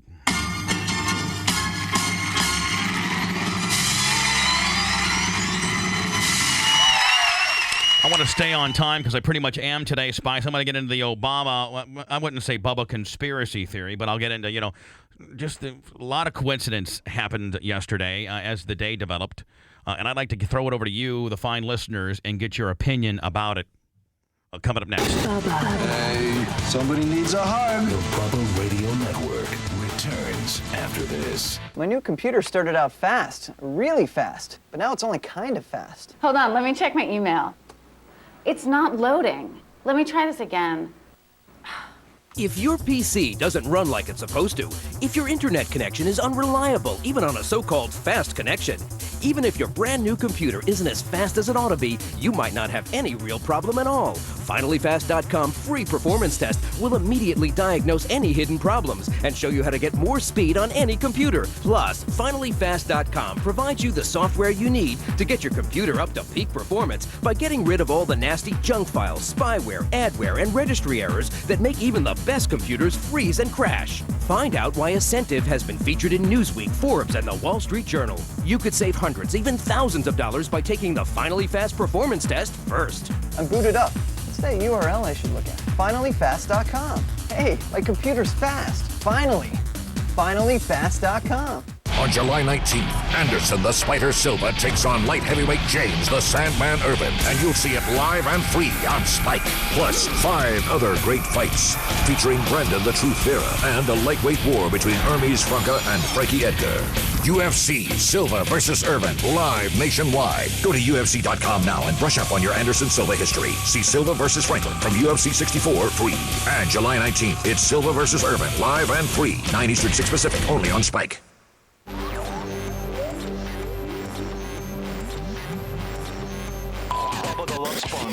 Scary as it sounds, he really is the voice of reason. Yes, he's through. We're back to the Bubba the Love Cool J on classic rock radio station, Spice. Boy, you idiot. That's the same reason you play Matchbox 20 on here. Well, Manson, will you please work with me on that cross? I mean, please. Matchbox 20 all day for the men that listen to our show. LL, not so much. You think? Well, Matchbox fits a little better. A little bit better. I mean, on Magic 94.9, maybe. Chad and Christy. God, Christy's got big knockers. They're huge. I swear to God. They are huge. Jesus, I looked at them at that one. Oh, my God. Brent, have you ever seen the knockers on her? Yeah, I've worked with her for a long time. And you can make a comment to her, and she'll look at you and just skip right past it and talk about something else. I mean, those knockers. She may have the biggest knockers in Tampa Bay radio. I can't think of anybody who's got bigger knockers than her, Brent. That's kind of radio. You're right. I'm thinking about it. There's nobody in the Clear Channel that's got bigger guns than that. No way. On air-wise. And Nancy Alexander's not really pushing the biggest. Have you been with her? What's Chad packing? Spice, rumor has it you hooked up with her one time. Who? Nancy Alexander. No. Bell faction? I would, though. Of course you would. There's something steamy about her. I think it's her forward attitude. Can you imagine? She'd be too bossy and bad. And the fact she can't keep a man around for more than a few months. I'm eating my breakfast, man, so bear with me. She can't even commit to a sidekick, much less, She likes to toss him back, too. Never mind. She likes to toss what? Likes to toss him back. Oh. Have a few cocktails? A couple pops. Nothing wrong with that. Couple pops. God, my buddy, the old-timer Dan Atwell, Brent, who's Michael Atwell's father. Oh, yeah. He him and J.R. Garcia, my crew chiefs on my race team, and he's always saying, "Man, after racing, we're gonna get us some pops." I'm like, "What do you mean pops?" He goes, "Miller Lights, you know how pops. After we win, get some pops." When are you gonna start drinking more? Yeah, come on. We need to get you ripped more often. At the end of this year, when we know what we're gonna do, you'll get ripped. I would like for all of us to go out. That'd be awesome. And just get ripped. Oh, yeah. I mean, just go to and Spice into the perfect place. Ready? We'll get a hold of Christine Nostro, and we'll do it at Venue. Okay. We'll get limo service. And you promise you'll get ripped. And I'll get that big overhanging VIP box at Venue in Manson. We can have dinner at Venue. It's one-stop shopping there, Spice. You can go have a nice sushi, or you can have that tapas, whatever. Right. And then you can go right upstairs to your own little. Oh, it's nice. Brent, you've been there a few times. Yeah, I've been there. Brent drug his ass out of the house, which is very rare. That is rare. Brent, you don't even go out anymore and get ripped. No. It's not Brent Hatley. I can't drink. What's up with you people? It's Brent Hughes, as in Howard. It's Brent Howard Hughes, and he came out. If Venue is good enough to get Brent Howard Hughes out, then it's good enough to get just an average person who has a life and likes to mingle with people out. Manson, would you be up for a Venue deal? Absolutely. Nice club, man. Yeah. Oh, beautiful club. See, Manson loves to party. He does. He'll get it. See, you guys got Manson all wrong, man. I'm right on the money with Manson. Manson will flag it after it. I love getting after it. Now, is your Halloween party still on? Oh, yeah. No, hold on. November 1st, probably. November 1st, Saturday, November 1st, right? Manson, I hope that I'm available. If I'm not, I hope you understand. Oh, that's all. Yeah, you got tons of stuff going on. Hold on. You know what, Manson? Tentatively, I'm wide open. I may have to be in Vegas, Spice, for the grand opening of Scores. Nice. That's a tough gig. Yeah. Didn't that club open years ago in Vegas? They just changed hands. Re-grand opening. Because I was going to say, Spice and I have been in there before. Yeah. No, Scores had a problem up in New York, federal indictments and stuff. That's right. So the original owners of Scores have had to sell all of his properties. Well, the new owners got a hold of Ferret. They're trying to get a hold of the other situation. They want me to come out, and you guys wouldn't believe the money they're offering me to come out there for one day. Oh, well, you got one day. It's a nice club. Let me write it down. Would you turn the lights on and tell me if you'd go out there for one day? Yeah, I want to see this figure. Hold on. That doesn't leave this room though, Spice. No, it's of course not. And don't do comparison shopping No, where you think you're going to get come this on. figure. This is Brent. This is leave Friday night, Saturday gig, and leave either Saturday night, that night, or Sunday. Two first class airfare. Oh, nice. Two first class airfare, nonstop, hotel, and I think $300 a day per diem to eat. Oh, is what Russ got. That's what you'd need in Vegas. Look at my fat ass. Plus this talent fee. Tell me if you'd go. If you were me. Let me see. What figure we working with here? And Ferret cut that deal. Woo! All over it. Hell, I think Manson, who does not like to go to gentlemen's clubs, may go for that. Okay, Manson, if they offered you this to go to a gentleman's club to do a grand opening Manson, one day. Hold on, let me stop you. After we got our tile estimate yesterday, Donna would probably force me to go. Manson, hold on. Hear me out, okay? If they said to you, Manson, we are the biggest Manson fans in the world. We're talking about Scores, and we're talking about our satellite show, okay? We're the biggest Manson fan in the world, okay? We want you to come out here, you and your wife. We don't want you to be by yourself. You bring your wife, okay? We won't have any of the girls come up and talk to you or dance. We know you're not into that sort of thing. We just want you to get up and welcome the crowd and maybe play one of your little acoustic songs and leave. No interaction, no lap dances. You don't got to see any of these girls sweating on you or your wife. Roll up in there. We want the week worth of promotion on the air. We want a little ditty. Boom, in and out. Boom, boom, boom. That's a cake gig right there, man. So would you do it? Money or morals, Manson? Oh, but hey, no, at this point, money. There you go. But Spice, if you bring Donna with you, and she's with you, and you're not having these whores hang all over you. It's just a gig. Yeah. True, but Okay. I mean, but you traditionally you Donna got to figure Manson and Donna both. They're not the strip club type. I understand that, but it's a gig. Donna's there. Happen to be some women showing their boobs. At this point, who cares? That's a lot of bread. That's a lot of cake. That's a lot Brent, of cake, I don't get out. man. I don't get on a plane and go. Damn. That's a lot of cake. I'd be on that plane. Whew. That's a lot. And Brent, $600. I mean, $300 per diem eat fee. That's great. I'd be on the plane. Trans to and from Mandalay Bay, Suite, whole 9 yards. Love it. You can eat up all that per diem. Yeah, I mean, you got $300 a day. You might as well use it all. No, whatever. Manson, who gave you your tile estimate? I got some hookups on tile. You better give me some numbers. Yeah, he told me his estimate yesterday. My jaw dropped. Hold on. I'll tell you what your estimate is, okay? Tell me, I'm familiar with your room addition. Tell me what we're talking about. Tell me if we're talking about. Hold on. Hardwood floors, granite, tile, bathrooms, showers. What are we talking about? I'll tell you what it was. Okay. Well, we're talking about tile for 3 bathrooms, then a patio with pavers, and the pool area with pavers, and the front porch with pavers. Okay, so pavers with the pool area, the patio area, and the front porch. Yeah. Tile, is it 12 by 12, or is it marble, or is it tile? It's probably 12 by 12. 12 by 12 tile for 3 bathrooms. Yeah. That's it. That's it. $34,500. I think it was 35. Wow. I'm just way too street sensitive. You're Bubba Crabs. That was good. You're Bubba Crabs. Carry the one and the two. Let me tell you, me son. I mean, nobody. I mean, seriously, I'm a man. That was good. I learned from the best. One, Richard Fabrizi. That guy is amazing when it comes to cutting deals and knowing the ways of the land and construction costs, cost per foot, cost per square on roofs. My Lord, I'll tell you who's good as well. I know. Let me see. I wonder if George from Bay to Bay Tile, Bay Area Tiling. It's out there on McMullen Boo Spice. Yeah, out there over next to Cafe 13. Right by Cafe 13. Yeah. There's a guy named George, and he did all mine. I think it's Bay Area Tile. Bay Area Tile. Spice, will you look that number up and see if George still owns it or is the manager or whatever? Yeah, I'll check that guy, Manson, will get you. He did all my work. Unbelievable. You got to, God, $35,000. That's a little rough. That's I lived in a house that was about $75,000 10 years ago. So it's for me to pay $35,000 for tile and papers is like. What did Donna say? Yeah, she was taken aback as well. You might be doing that gig at Scores with me. I'll take the $300 per diem. I'm telling you right now, that $35,000 estimate with George would be probably $10,000 less for the same probably better quality work. Sold. Sold. That's my boy right there. I got to get some phone calls, man. You poor people have been holding on for a long time. I'll get to you right now. I'll clear through these. I've already gotten 4 emails, Brent, about this Tampa Bay Rays Ned song. People love it.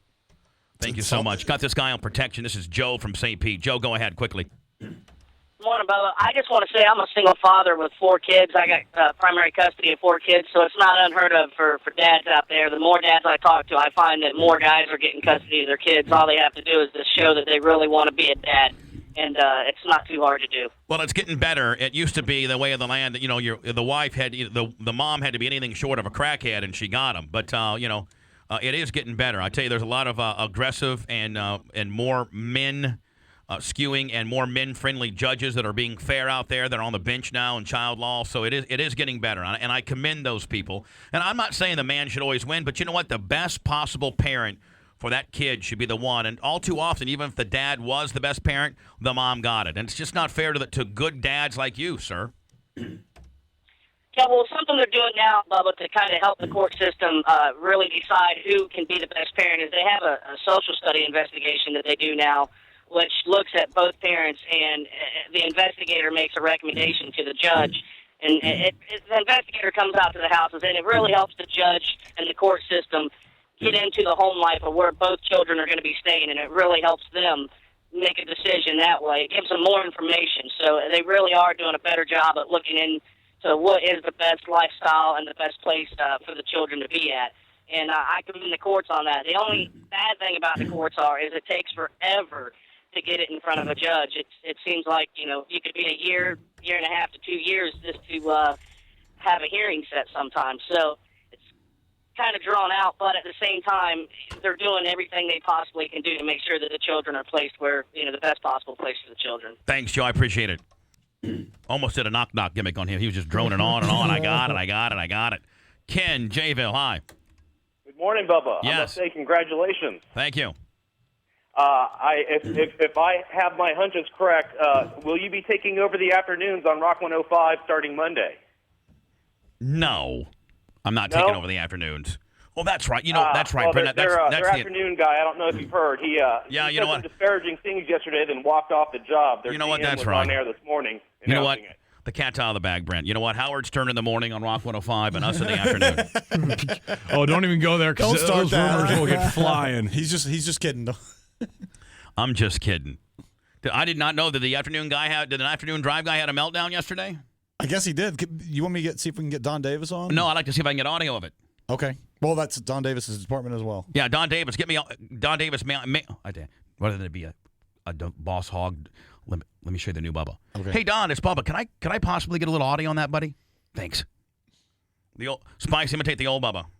Get me the audio now. If I don't have the audio in 2 minutes, everybody in this room is going to be fired. Man, you got me jowled. You got me so fat now that I can't even talk. Even at my fattest, I can talk.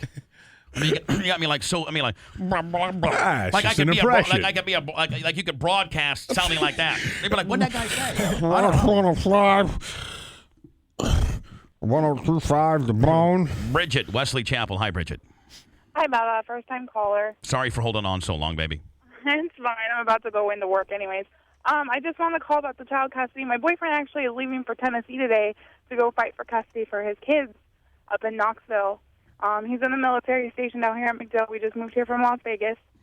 And I think it's refreshing that fathers are now getting a lean in the custody battle because his wife was involved, his ex-wife was involved in 2 domestic disturbances, and one of them, the kids were present, and he didn't find out about it until a month afterwards. Do you like the Tampa Bay area better than Vegas or no? I miss my family in Vegas, but I like the Tampa Bay area. Yeah, it's cooling down, so it's nice out here. Were you doing a bunch of coke in Vegas? Were you getting crazy in Vegas? Because God, it's hard to live in that town apparently without doing coke. And don't even lie, Bridget, like you do a lot. Just give us. Nobody knows who you are. Were you doing rails of cocaine and partying like a mug out there? No, I just turned 21 right before I left, so I wasn't doing anything. Were you stripping? No. Hooking? No. Were you dealing cards at the Horseshoe? No. All right, Bridget. Well, good talking to you. Stay skinny toots. She's no funny. She's no fun. Stay skinny toots. Shane, Tampa. Hi, good morning, Bubba. Hi, buddy. Just want to say, love the show. Glad you guys are back. Missed you guys for 4 years. Thank you. Not to change the subject, there's no doubt in my mind that your comments yesterday about Obama and McCain getting together and working this crisis out was a direct effect on that coming forth. Well, I'm gonna play that data and let the people decide themselves. I'm not gonna be like MJ, the little prick, and say, absolutely no. But I'd like to play all the data for you people and let you guys form your own opinion. I think that there's a small chance that we may have had something to do with it. Well, I think maybe somebody from the campaign was actually listening to the show and put a little bug in his ear. Possible. McCain apparently came out and stole the thunder, making the statement first that actually, he was going to suspend. Actually, Barack Obama about 8:45, 9 in the morning, picked up the phone and made a phone call and went on record first of getting a hold of McCain. Correct. McCain did go on TV first and say they should both come together, but actually Barack Obama got on and phone records would indicate that he was in 8:30, 8:45 or so on the phone with McCain. McCain didn't return his phone call until 2:30 in the afternoon. After his nap. And after his applesauce and his diety change. I got to tell you, man, this Brink, can you turn the lights up for me? This particular picture of Sarah Palin, she looks pretty effing steamy. I'll tell you that right now. Are you sure it's her and not a Photoshop? No, it's her. It's her. When she puts that hair up, man, and she puts those MILF glasses on, she's perfectly manicured. Now I usually am fairly shallow when it comes to women. Me too. But I'll be the first to admit. But I'm not shallow enough to be stupid enough to vote for her. But I tell you, man, for 44 years old and popped out 5 kids, she's shaped it up quite nicely. And I want you to hand this over to Spice, and even over to Manson. He can appreciate an older MILF and see what. But she looks good. She looks good here. Now it is black and white. It's from the National Enquirer. The headlines read: Sarah Palin's lover revealed she had an affair. Well, they're claiming that she had an affair on her husband with a former business partner who owned a snowmobile shop, in typical Alaskan type fashion. But I'm going to hand it over to you, Brett. You hand it over around the room. She looks pretty steamy here. Okay, I'll tell you that. I got to give the girl a break. Oops. Here you go. I'd like to have your comments on that.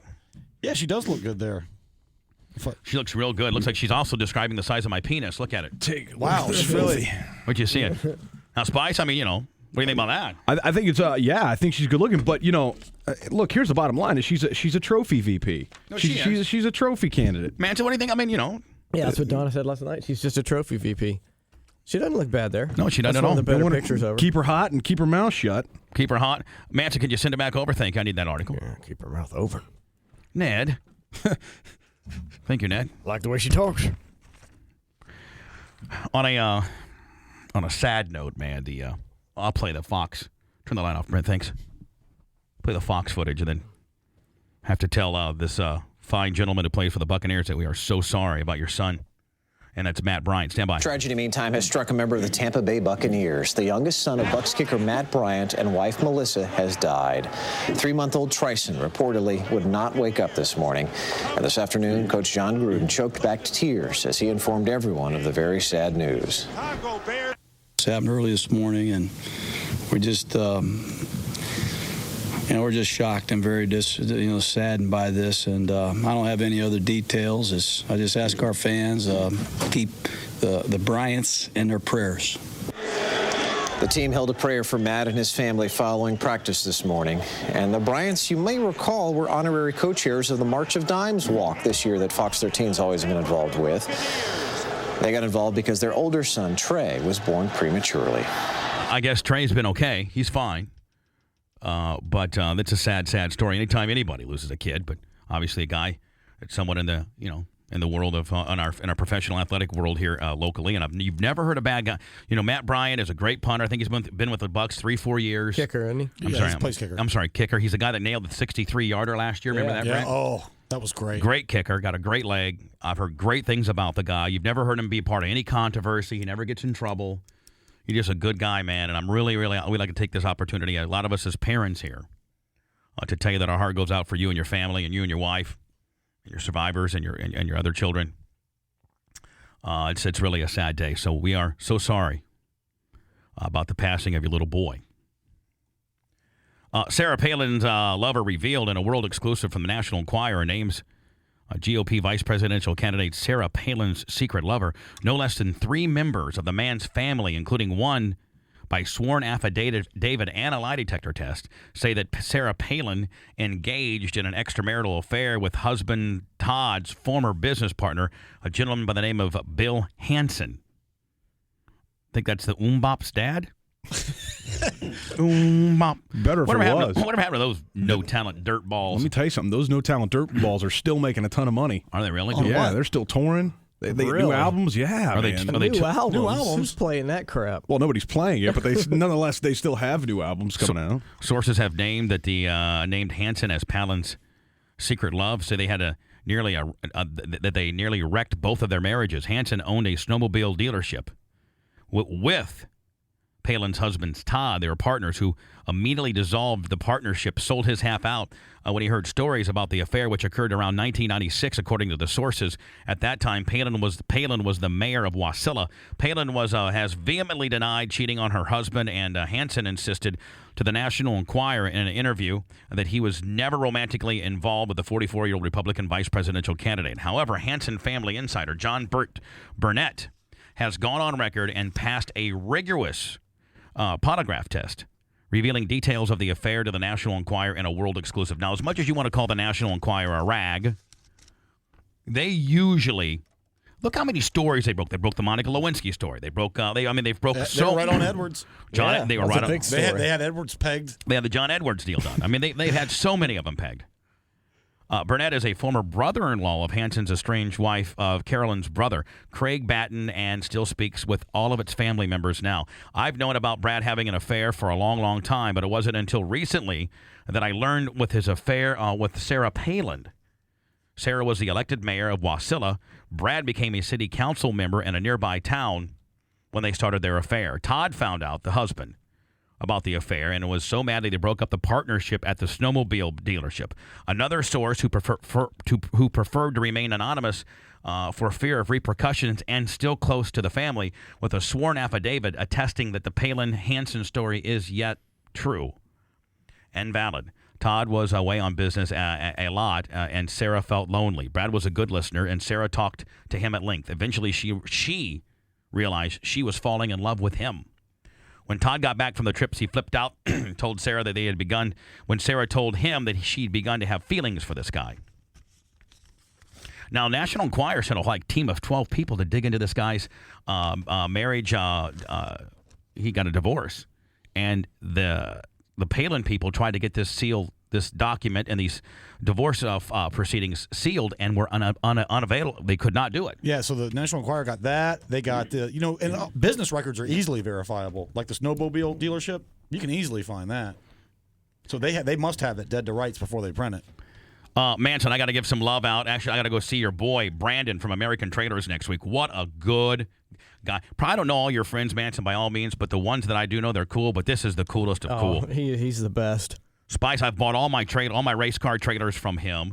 He's the best. And I just bought another race car trailer. How many trailers do you have now? 2. Oh. All rednecks buy trailers because you can never have enough trailers. You always got to haul something. You always got to haul something. Yeah, I don't really see myself hauling much. Me neither. I bought this kick-ass race car trailer from this dude out in, I don't know where he is, but he's a great guy. I think his name was Mike. His name was Mike, I think. And so anyway, I got to put some. It doesn't have air in it. Of course, I got to have air. So Brandon from American Trailers is going to put me a generator, flap door, Brent, and air in this thing. But right there, he'll do it upright. Right there off of Hillsboro. That son of a bitch may take a day or two extra, but his work is impeccable. Well, you got to have good work on something like that. 'Cause you would flip out if it broke on the road. Yeah, Brandon's not a salesman. He's the guy in the back that does the hard work and the parts. Right. Love that guy. What's Brandon's last name? Traver. Traver? Yeah, his dad owns that, so it's a family business. Brandon Traver from American Trailers. He's the parts and service guy. He's going to put me a generator flap on, Brent, and two air units. It kicks ass. So anyway, man, I gotta go see him next week. I love that guy, and he can cook chicken like a mug. I'll tell you that right now. Yeah, he's a good guy to have around. He is a great guy to have He'll do anything for you. Spice, I'll be right on time if I do it now, but I'll probably get into that whole, my theory as to maybe this show, maybe this program had something to do with. But Spice, the more that I think about it, man, I don't know, man. Well, look, seriously. Here's the bottom line. Here's the way I see it. If you didn't have anything to do with it, it's an awfully big coinky-dink, and it's awfully insightful on your part to even think of it before it was announced. So worst case scenario, you're pretty insightful on the whole situation. Worst case scenario is I could at least get a bozo button for tomorrow of being smarter than I usually am. Yeah, and first in the media to say it.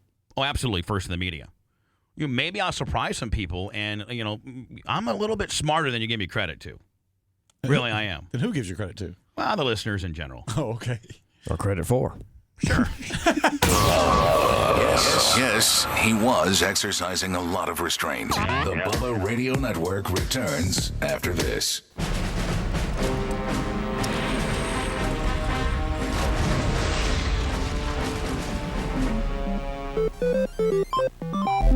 With GameFly, you can get 5,000 of the hottest new and classic games delivered right to your door.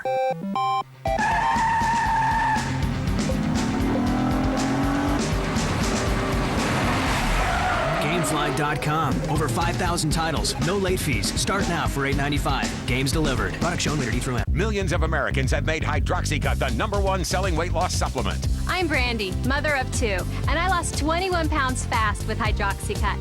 Subjects using the patented primary ingredients in Hydroxycut lost an average of up to 4.5 times the weight than with diet and exercise alone. I strongly recommend it, both as a new doctor and someone who used it with fantastic results. I'm Catherine from Texas, and I lost 41 pounds with Hydroxycut. It really works fast.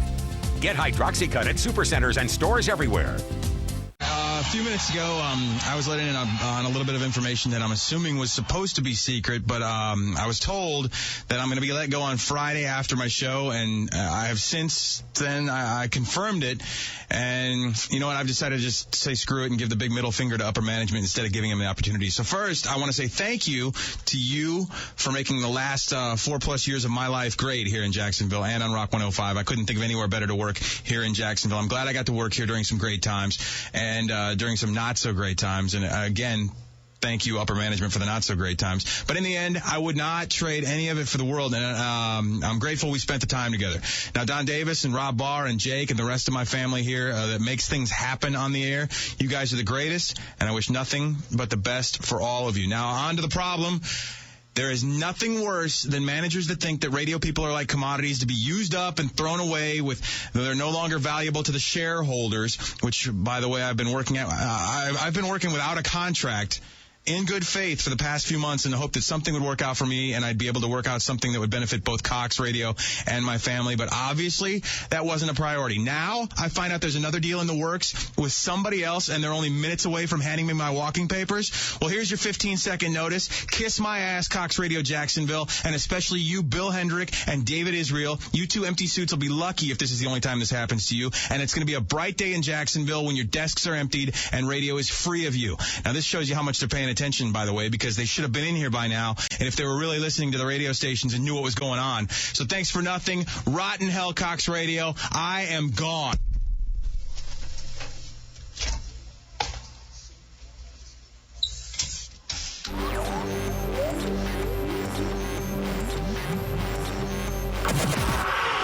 Your voice can be an instrument of change or major irritation. 1-888-69-BUBBA. We're back to the Bubba the Love Sponge Show. Want more, Bubba? Wait, what are those? Nothing. Are those? No. The Sponge is now available on iTunes. What, you kept them all? You have a whole closet full. Why? Download all your favorite bits and breaks. Wow. This is the Bubba the Love Sponge Show. Rock 105 Jacksonville, 102.5 The Bone, Tampa. Don Davis and/or David Israel, if you're listening, check your emails, please. I need a ruling from you all. Are you guys not so proud of how we do things now? Oh, I really am. Yep. Seriously. Because just like Manson said, man, you know what? The giant game of cover your ass. This is their car. We're driving it, and man, you know what? In the day and age of, people losing their jobs with an alarming rate, and man, we don't need this gig, but we certainly like it. We're happy to be here. Yeah. Got 3 total jobs, 2 on regular radio and somewhere else. Everybody wants us. But it could all go. I mean, hey, everybody wanted us back in 2004 too when they pulled the rug out from underneath us, right? Yeah, but nobody wanted to take the chance. True. So Don and/or David, preferably both, just shoot me back an email. Let me know your thoughts, please. Thank you. Ned, again, man, that song, that Devil Ray song is unbelievable. Thank you. Wow. My pleasure. Here's what we got going on, man. I'd like to get your thoughts on it as well. I'm going to turn it over to the fine people of Jacksonville and Tampa Bay. I would really like to get your thoughts on it. Here's the timeline, okay? Yesterday at about 7:50, I get on the air, and we're talking about all different things. We're talking about this bailout. The bailout is in the forefront of everybody's mind, and the president addressed the country last night. Here's a little excerpt from it. I have yet met a person, Republican and/or Democrat, that thinks that this is the answer.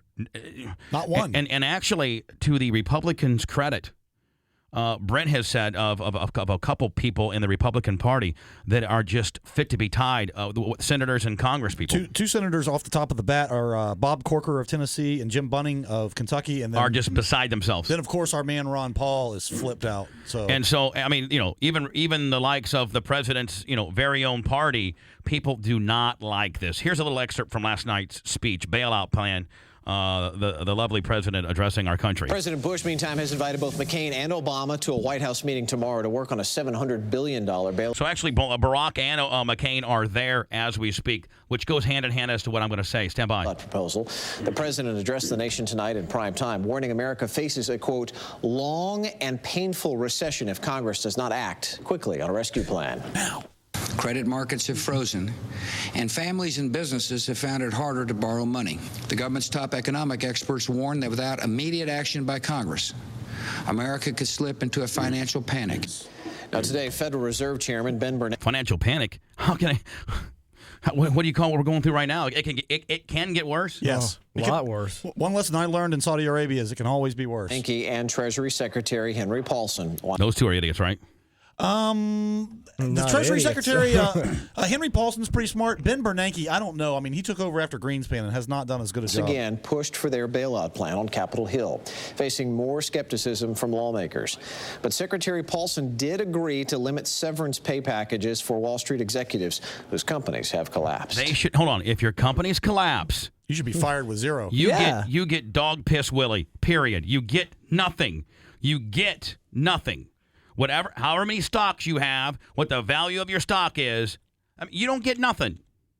It is difficult to pass a bill that commits so much of the taxpayers' hard-earned money. God, I mean, you're right. That in itself speaks volumes. We're sick of paying for everything. We've paid, $500 billion in war expenses. We're going to pay $750 billion in this bailout plan.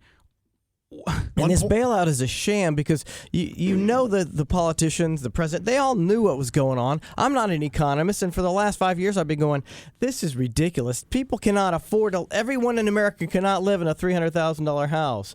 I mean, they knew what was going on, and then, we need it now, right now.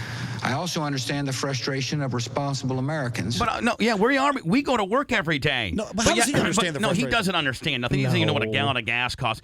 Ask him what a BK Stacker, ask him what a Monster Burger from Hardee's costs. He has no idea as to what goes on around him. It's free, isn't it? I get it delivered free. Jackass. I get everything free. My all my God. food. Just look at, when do we get a break? Never. You mean you have to pay for your BK Stacker? Their mortgages on time, file their tax returns every April 15th, and are reluctant to pay the cost of excesses on Wall Street. You forgot the $4 and $5 a gallon of gasoline. You forgot that. Given the situation we are facing, not passing a bill now would cost these Americans much more later. Mm-hmm. Gotcha. We got to fight them over there, so we don't have to fight them here. Right. That whole boo and goggle. Yeah, it's more trite platitudes. So yesterday, I get on the air. Now, yesterday at about 8:05, the Barack Obama camp is saying anywhere between 8:30 and 9. Barack Obama picked up the phone. And again, I am not full of myself. Again, this is not an MJ hype job. I'm not telling you that it for sure happened. I'm just, I'm throwing it out there. Kind of makes you say, Kind of makes you wonder, doesn't it? I mean, you find yourself as a listener right now, whether you live in Jacksonville, whether you live in Tampa. I got a whole bunch of people that listen to me on the internet. I mean, there's a reason why we are a successful morning show here in these two markets and soon to be others. A lot of people listen. You guys like it. Thank you. So it's hard telling who can listen at any particular time. So we will at least establish the fact that what we do know is this. We do know this, is that Barack Obama has been in town since Monday. He got to the Tampa, Florida area in Monday, and he had a huge speech at a minor league baseball facility over in Clearwater, Dunedin yesterday at high noon. And he's been practicing his debates with his various experts and stuff, not scheduled to leave until today at noon. So we do know that. That's a fact, okay?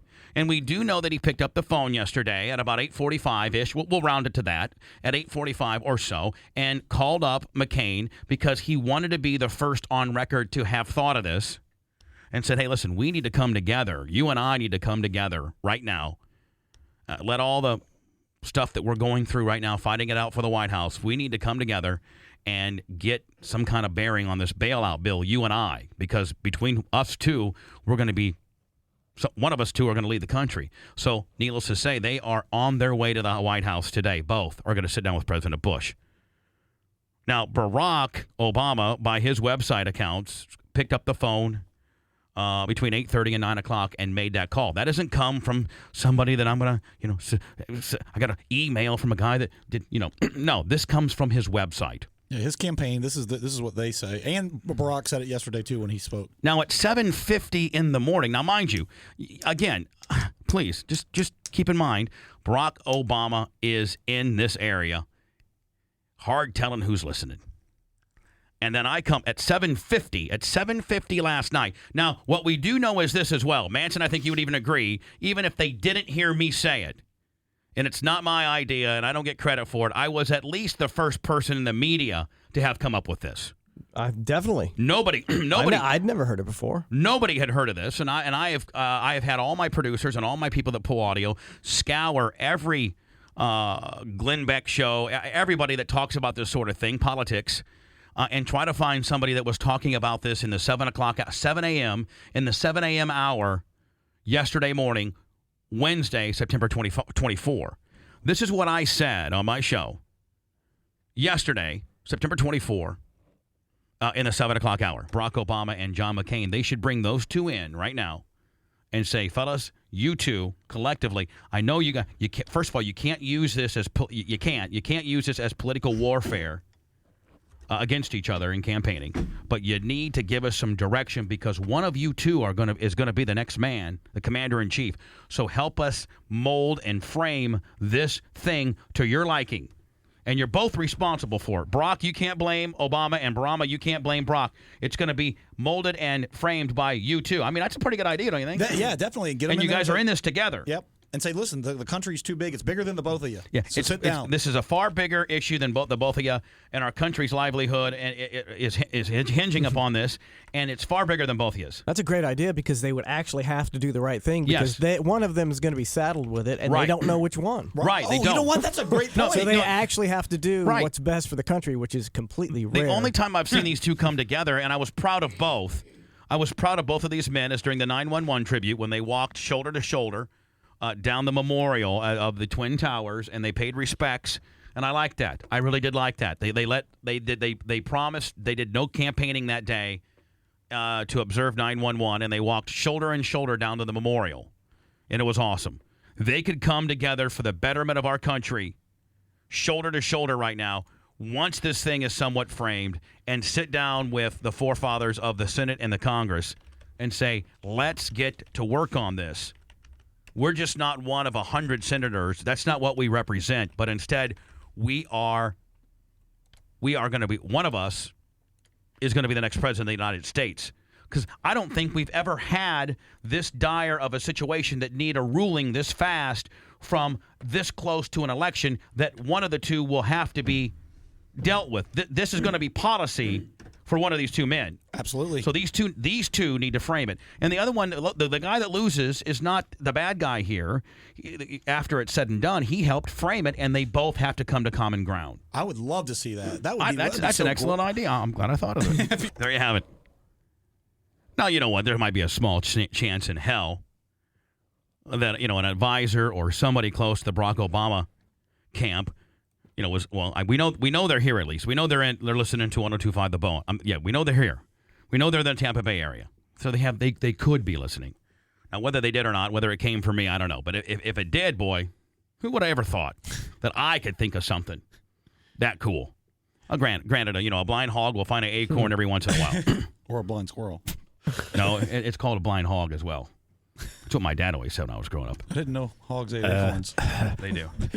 Your dad was a jackass. I think hogs eat about anything, don't they, Brent? Except for nuts and acorns. I truly. I'm going to answer. I'm going to go through the phone lines. I'm going to go through the phone lines quickly. I'd like to get your comments on this.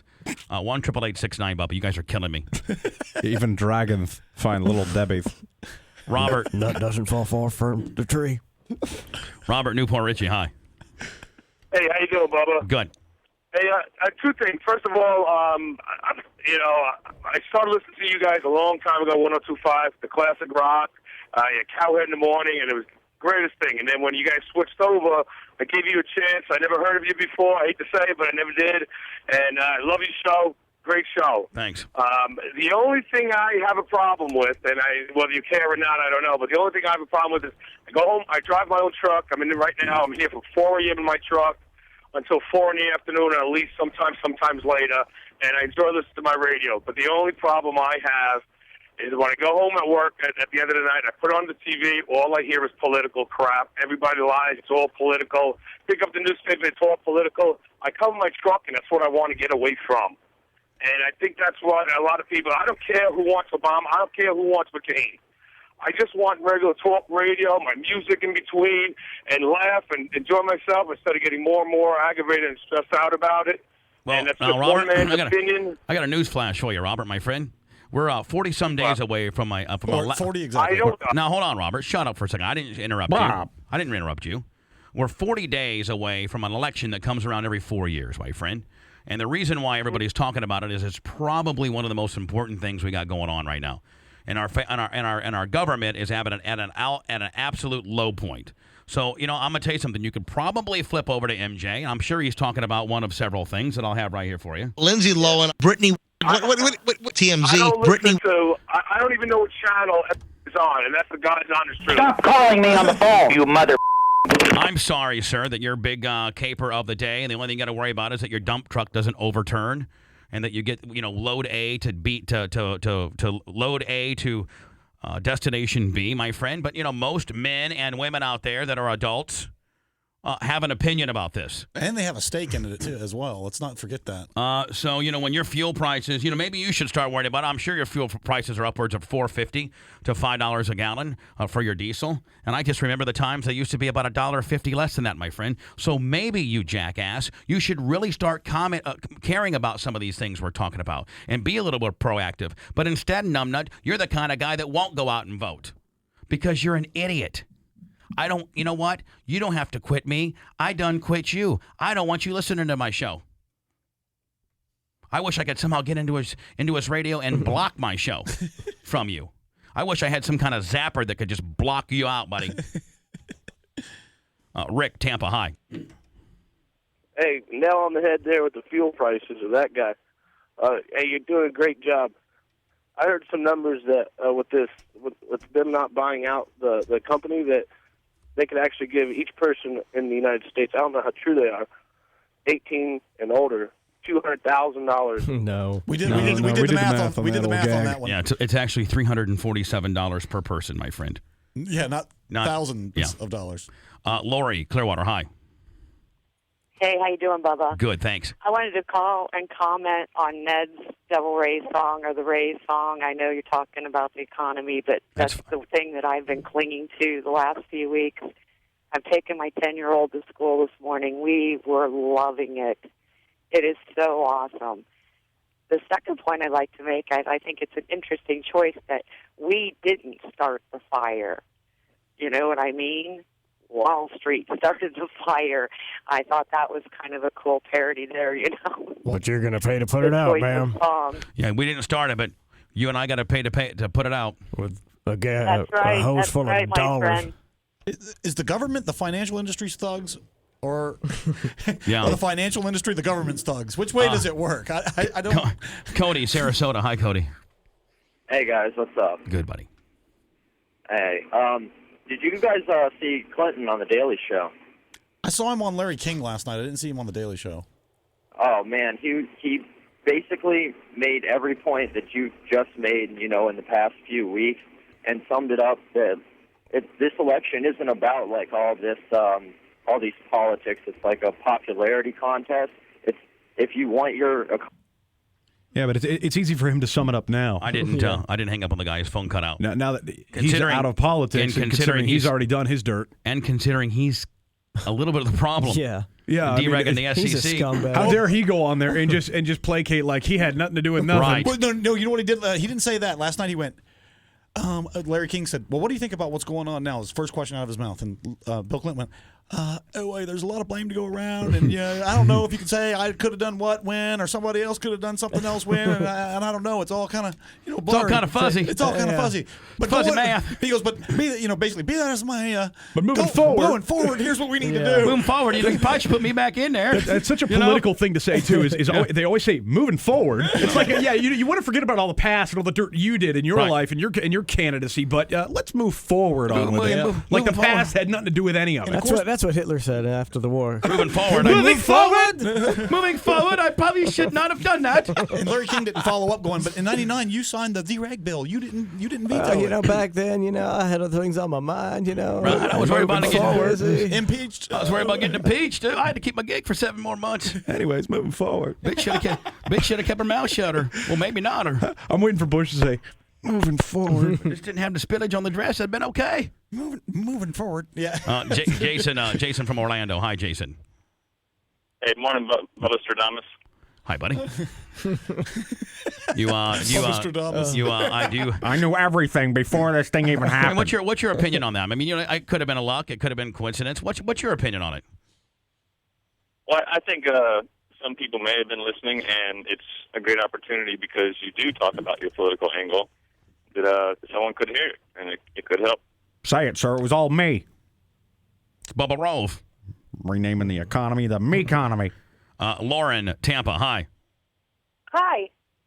I have not been listening to your show for long. I actually just turned you on this morning, and I wanted to say that while I agree with just about everything you guys are talking about this morning where the economy is concerned, one of my vested interests in this election is that I am a former United States Marine. I served in the first Persian Gulf in 90 and 91. So did I. And thank you. So did Semper Fi, Double Dog. So did Brent. My executive producer, Brent, served there as well. In the Marine Corps as well. Very hoorah, Devil Dog. Semper Fi. It's good to hear from you. What the person I want to see in office is a man or a woman who, when they send us to a foreign country to fight a war, that they lose sleep about it, that they think about it every day, that they realize that they sent someone's mother, father, sister, brother, son, daughter over there, and we never come back from places like that the same person that we were sent there as. And as big of a deal as the economy is, as big of a deal as these gas prices are, I want somebody in there with a real conscience, someone who thinks about us, not just going there and doing our job, but what happens to us when we come back. Man, I like for George W. Bush. My golf game has suffered incredibly since I sent the troops to Iraq. I would like George W. Bush just to say that he was sorry to all 4,000 of the families that have lost men and women in Iraq. That's all I want. Not going to happen. Absolutely. Just to show some real moral conscience about what we're doing over there. Stop sugarcoating it. People are dying. They're coming back without limbs. But shut this and Wookiee having monster a up. Veterans Education Assistance Program doesn't return a person's limb or their mental capacity. Thank you so very much, Lauren. Spice, can we delay that 10 or? No, I doubt it. All right. We can't delay it 10. Drew Lachey waits for no man. Drew Lachey, Nick Lachey's brother, is on the phone line. Was he Dancing with the Stars? Yeah, I think so. I think he won.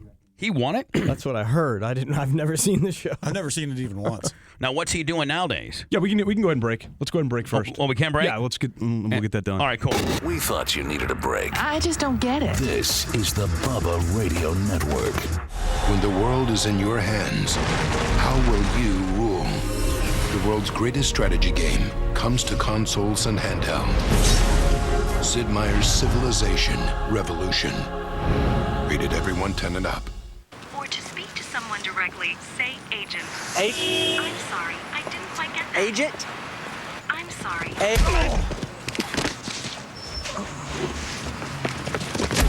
Spit out your Stride gum and chew another piece already, or we'll find you. Got it. Leave the ram. The ridiculously long-lasting gum. New Stride Sweet Berry. The battle lines have been drawn. These are vicious exchanges. Miguel Cotto, the pride of Puerto Rico, the unrelenting force feared by all. Cotto continues the vicious assault. Antonio Margarito, the Mexican warrior, the powerhouse who devastates opponents. Flurry of punches from Margarito. Two fearless champions in the battle of the decade. Cotto versus Margarito, Saturday, July 26, live on DirecTV pay-per-view. Don't miss it, live on DirecTV pay-per-view, channel 123. Where is he? Back door, back door! Who's in your house? Get this door open! He's climbing out the window. Oh, nice. Hey! What you grabbing for? Let's run! To the dog, the bounty hunter.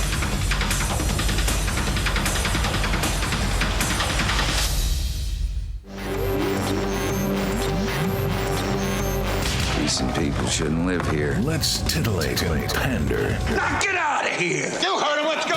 We're back to the Bubba the Love Sponge Show. What's up, Drew? How are you, buddy? Good, how you doing? Where are you calling from? You in California? Oh, it's bright and early in California. Big-time superstar like yourself, rolling hard in California. That's how you roll, kid. That's right. Formerly from Cincinnati. When did you move out of Cincinnati? Officially 2001. I used to be in Cincinnati back in the day on EBN. Oh, EBN's the best. EBN is a good station, my friend. Yeah. Did you ever go to the Boomsday fireworks show every year right there on the banks? All the time. I got in trouble. I got thrown off the barge, Brent, because I was on the Kentucky side, and I mooned the entire Ohio side. And I look at that fat ass on a boat. Throw him out of here. Anyway, trust me, that's not the first time or the last time that's happened. That's true. Well, I was live on the radio with a bunch of television stations covering it, so they didn't. And I'm fat. No, it's not one of those clean events, right? I mean, you can go there and get hammered, right? Oh, I think, Drew, you can get hammered over there when you're at Boomsday, can't you? They used to be, but they got rid of booze after a couple people got pretty messed up. They Yeah, fireworks and booze never mix, do they? Yeah, it's a dry event now, but it's still a great time, great music, fireworks, it's a big party. They don't sell booze, but you bring your own. Yeah. And Spice, you don't see this. The Ohio River separates Ohio and Kentucky. And so you got like literally 300,000 people on the banks of Kentucky, 300,000 people on the banks of Ohio looking at each other, and they put the barge in the middle, and they just blow off fireworks. It's like one of the best fireworks display in all of America. I've heard that. I've never been, though. That sucks. It's the greatest redneck event in the history of mankind. It is. You're not 98 Degrees wouldn't work out so well, but boy, Billy Ray Cyrus would be getting after, wouldn't he? Oh, absolutely. You get some Skinner playing, some Guns N' Roses. Oh, yeah. It's a good time. And then EBN always plays the soundtrack over the to the fireworks show, and it was always like Deep Purple, Smoke on the Water, and Panama by Van Halen, and AC/DC, and all that good stuff. Anyway, we got Drew Lachey on the air this morning. Obviously, you probably know him by his last name from his brother, but also from 98 Degrees, and also Dancing with the Stars. So I think he won that. You won that almost 07, February of 07. Won it in 06. Won it in 06. Dude, congrats. Was that a decent little payday for you?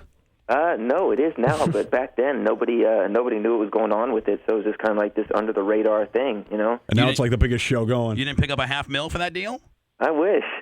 Now, I heard our one friend Tucker Carlson from MSNBC just got on it about a year ago, and then they gave him $125 just to show up, and he was the first person eliminated.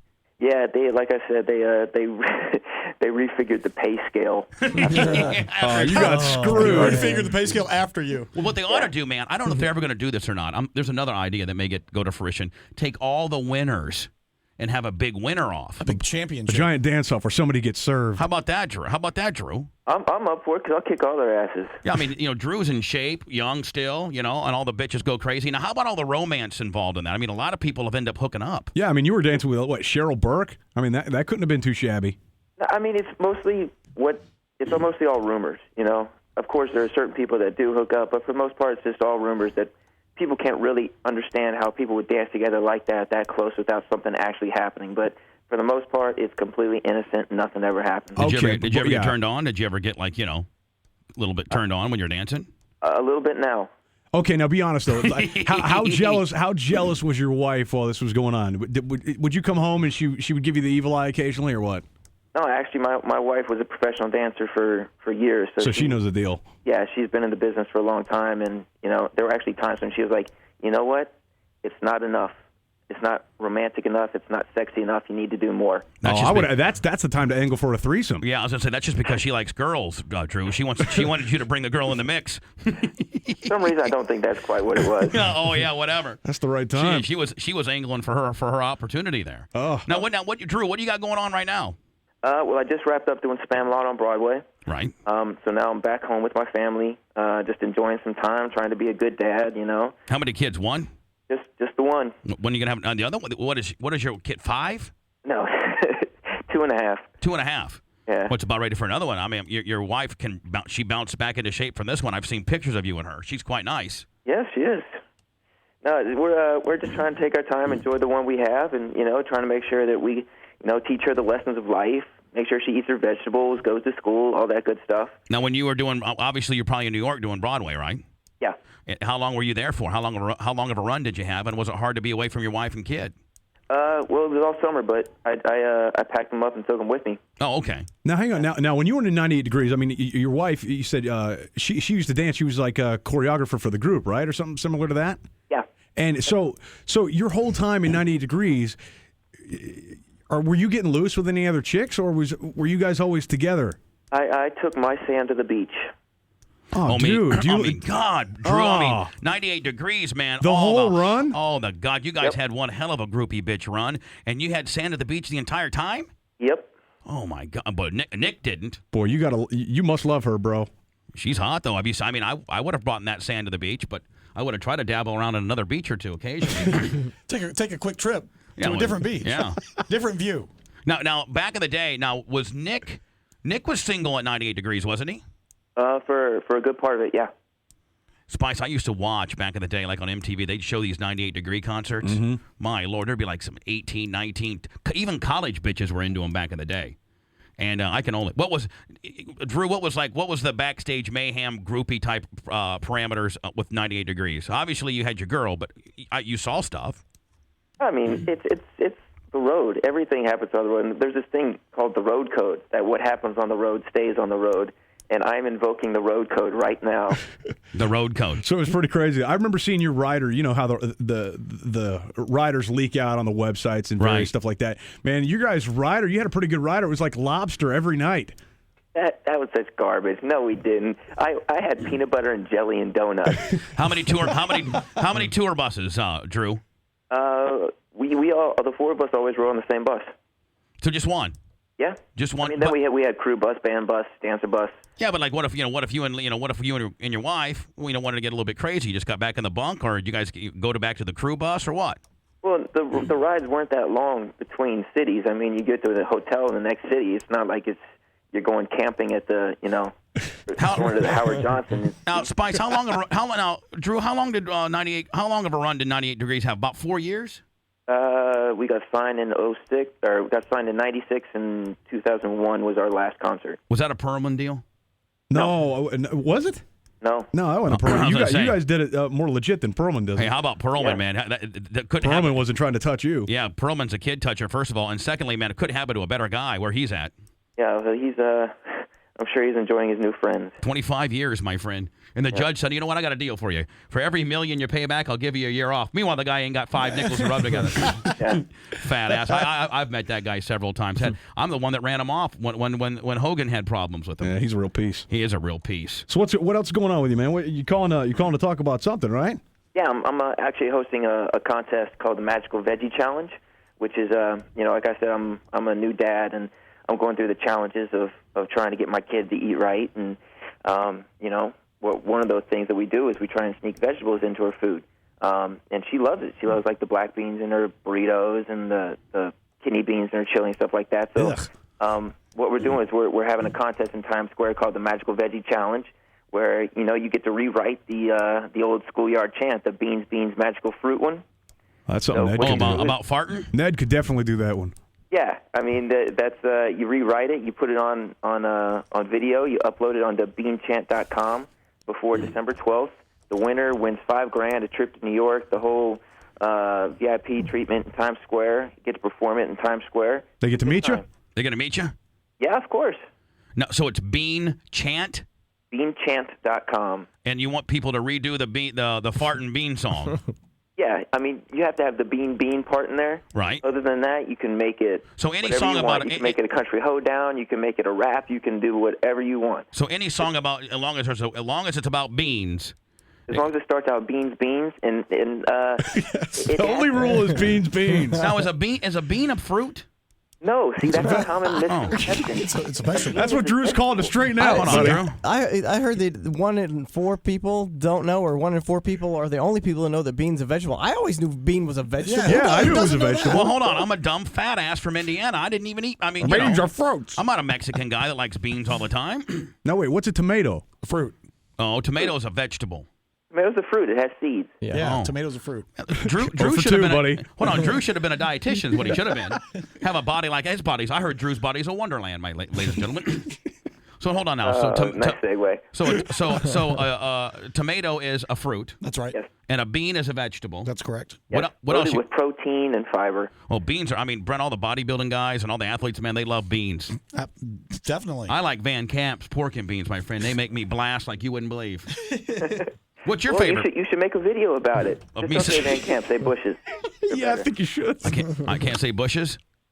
Is that what you said? He said make it bushes. Oh, Bush's beans are better. You like Bush's? Yeah, Bush's barbecue beans. Yes. Ooh, see, all rednecks from Indiana like me, and you know what? Don't let Drew fool you. He's a redneck from Cincinnati. He just got a couple extra zeros by his paycheck, and everybody likes beans, Brent. Everybody down there likes beans. Bush's barbecued beans, $1 billion a can.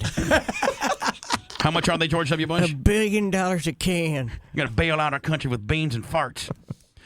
So now from Cincinnati, so we got Skyline, so you got to do the Skyline yeah, chili. Get it 7 different ways and a whole night, 7 layers and all kinds of things, don't you? Yep. See, remember when I used to go to Cincinnati, I used to be so afraid of getting arrested because that's the city that took down Larry Flint. Remember that? Oh yeah, I mean they're the most conservative city almost in America. Yeah, they'll railroad you right on down. For sure. So beanchant.com. Beanchant.com. You got until December 12th to upload your up to 1 minute long video. Then people vote on it. And basically at the end of it, if you're the winner, you go to New York, you win 5K, you get to have a good old time in New York City with me.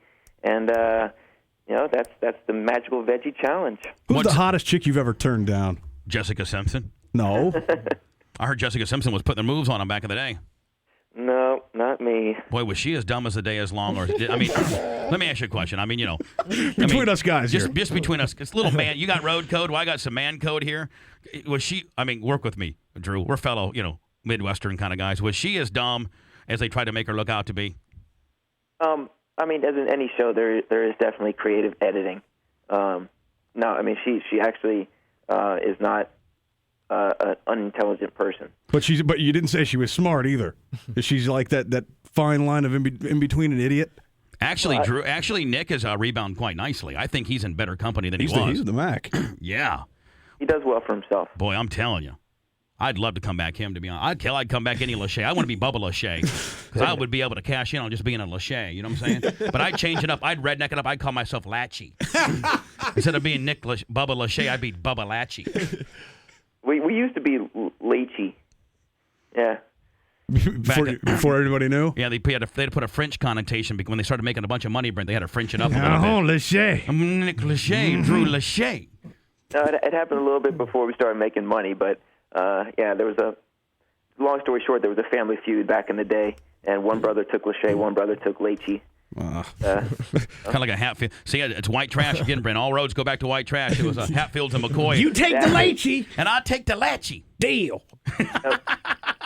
You stay in Kentucky, Covington. Fine. And I'll stay in Cincinnati. Fine. This here river separates the two. We're broken up now. All right, bye. That's it. No, we just had rival farms in Ohio. Nice. Really?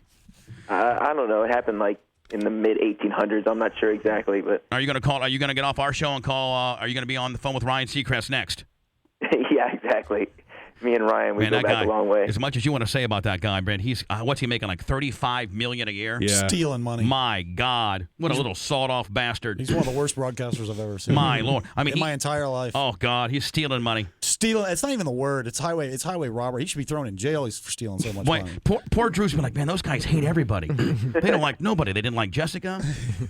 It's all right. I feel right at home. And just unhappy. Anyway, Drew Lachey, he's great guy, Dancing with the Stars champion. Now, they should do a Champions Dancing with the Stars. Watch him steal that off me. That'd be huge. Now, Drew, you go in there and kick everybody's ass. Nobody's got anything for you, do they? I think I'd definitely be able to hold my own. Emmett would get you. You think Emmett would get him? Emmett would get him. Emmett didn't win, though, did he? Emmett won. Emmett won? Emmett won. And Jerry Rice won. Well, Jerry Rice is arthritic. Him and his fancy feet. Jerry Rice said, I don't think so. I think Drew Lachey would have to be the. How'd that IndyCar, Helio Castroneves, how did he do? Did he win? Yeah, he won too. Yeah, so that's the guy you got. He's smooth. He's foreign. You know, the bitches like that stuff. Anyway, I'd like my chances. Beanchant.com. It's Drew Lachey. He's kind enough to call us up this morning. It's super early in L.A., and it's a great cause. Obviously, it's trying to get kids aware of the right things to eat. Yep. And Drew's being a good dad with him and his wife, a 2.5-year-old. I think isn't it Isabel? Isabella, yeah. Isabella Claire. That's right. And anyway, good luck to you, buddy. And keep us in mind if you got any big announcements or you're coming to Florida or whatever I can do for you. Sounds good. I appreciate it, guys. Thank you. Thank you. I'm going to put you on hold real fast. Hold on, Drew. Spice, if you want to get his data or whatever.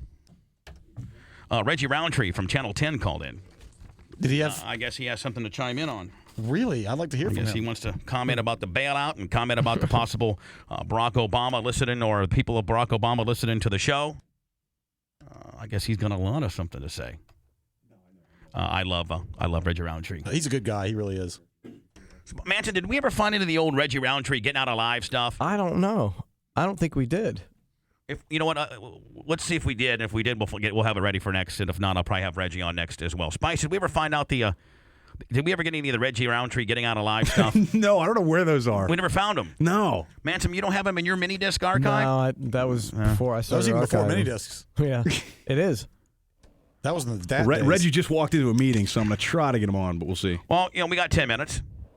You know what I'll do? I'll do the Rock 105, the Greg, the afternoon drive guy meltdown. Greg Stepp. He had a meltdown, man, yesterday. Whew. Throwing everybody under the bus. I'm glad I didn't. He didn't say anything bad about us. Thank God. Well, he can't because you know what? Fellow talent got to stick up for fellow talent. And we're. He's a broadcaster, and I am too. I'm with you, man. I'm anti-management all day, fella. He was always nice to us. He was great to us. He was a good guy. He's a good guy. I still keep in touch with the old morning guy, Mark Dahmer. Oh, do you? Yes, I do. I hate seeing people lose their jobs. I do, man. Really, You know what? It's not cool. Because you know why, Spice? I always promised myself that if I ever was to replace, like in the day and age of syndication, sometimes you roll in, and this business is tough. Sometimes you replace people like we did with Dahmer and those guys up in Rock 105. And I always promised myself, and I did it with Dahmer, that if that was to happen, I was going to email them and tell them, hey, listen, man, it's a tough business. It's happened to me, but I wanted to say personally that I'm sorry for it. It's a tough business. My show probably isn't any better than yours or whatever, and the Arbitron gods are sometimes good to others and not good. Whatever. Whatever it is. But if I can ever help you out or you're in Tampa and you want to stop on by or whatever, please feel free. Nobody's ever done that to me. I've been fired and replaced, and I always promised myself that if I did that, I did, and I have done that a couple times.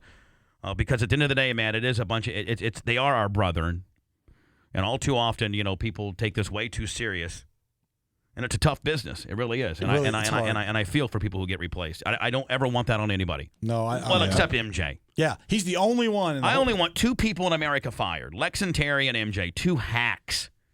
Because you know what? They feel so entitled. They have such a sense of entitlement. They talk down to you.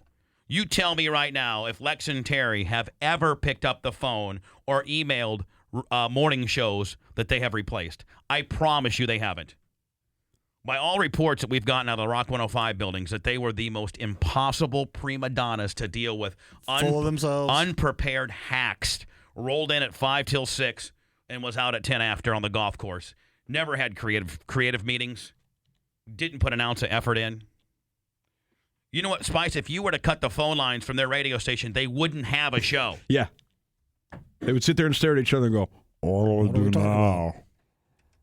What now? I don't know. What do you want to do? I don't know.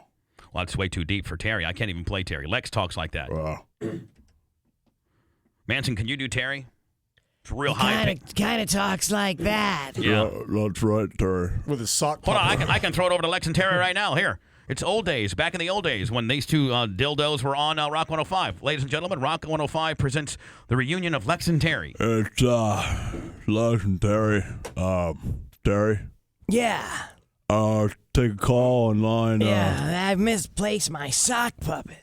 That's right. Let's take a call on line 3. Yeah, because I have no show prep whatsoever. I'll be the caller, okay? Line 3, let's go to Todd. Todd on line 3. Hi, I'm from Bloomfield, West Virginia, one of your largest markets, and I Hey, Terry's at Bloomfield. Yeah. Hey, I listen to you guys. You're the Givers, right? Yeah. Okay. The Givers, yeah.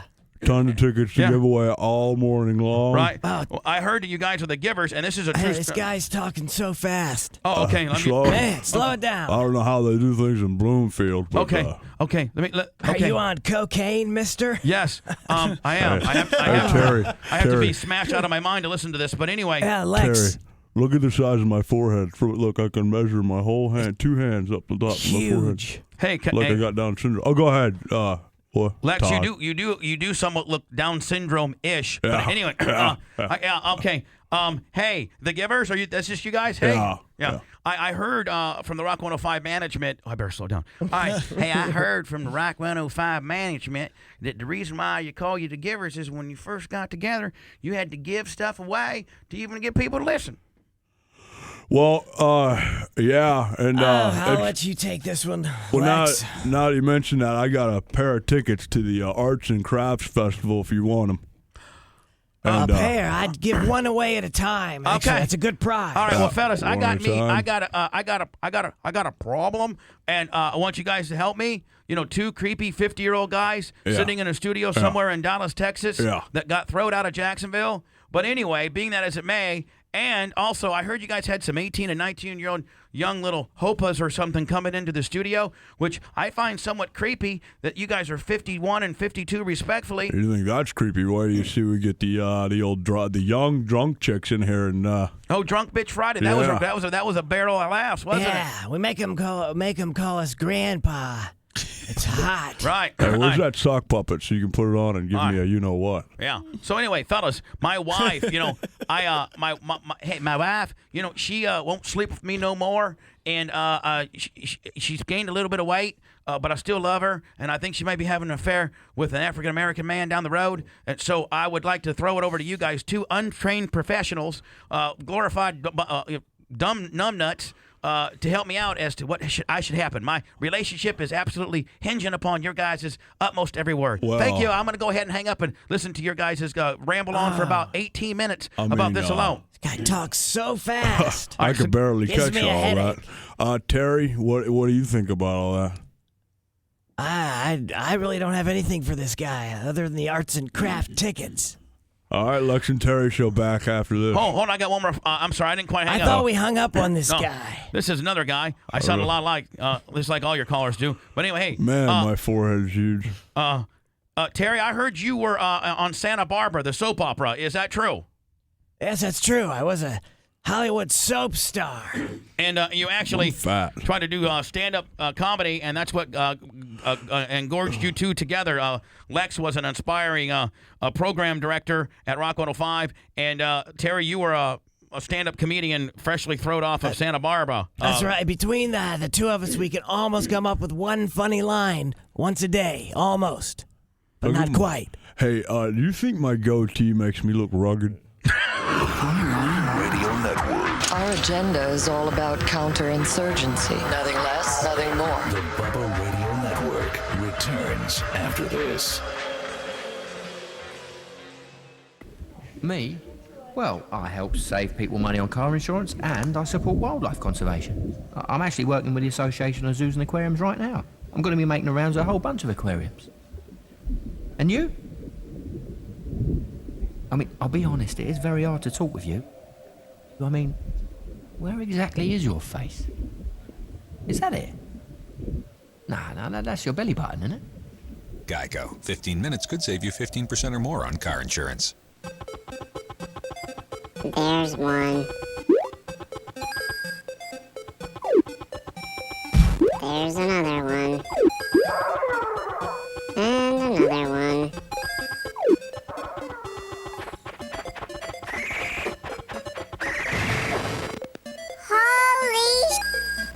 more than you ever imagined when you trade your games for something new at GameStop, where 150 titles are worth $15 or more. Power to the players. It happens to every guy. While you sleep, your skin dehydrates. Prepare to defeat dry skin with new Gillette Dry Skin Hydrator and Body Wash. It combines a deep cleaning body wash with 3 times the hydrators for a powerful defense against dry skin. You'll step out of the shower feeling like you can take on the world. New Gillette 2-in-1 Dry Skin Hydrator and Body Wash. Unleash the power of your shower. When I used to feast like this, I would have a troupe of minstrels to serenade me. Those were great times. Alas, my love, you do me wrong to cast me off discourteously. Green sleeves was all my joy. Green sleeves was my delight.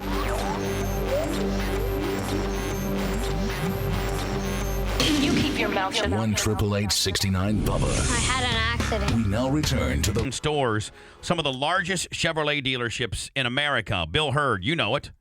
I think they have 7 franchises or so here in Florida. Done. You're giving things. You're just. Well, they need help. Give it some time. Because they didn't run their business efficiently. News today for Bill Hurd Chevrolet in Plant City. They shut down, told workers their jobs are gone. The dealer's blaming the ailing economy, and as Fox 13's Chris Cabrera has found out, the company has other troubles that might also be at work here. There's no pressure in the showroom at Bill Hurd Chevrolet.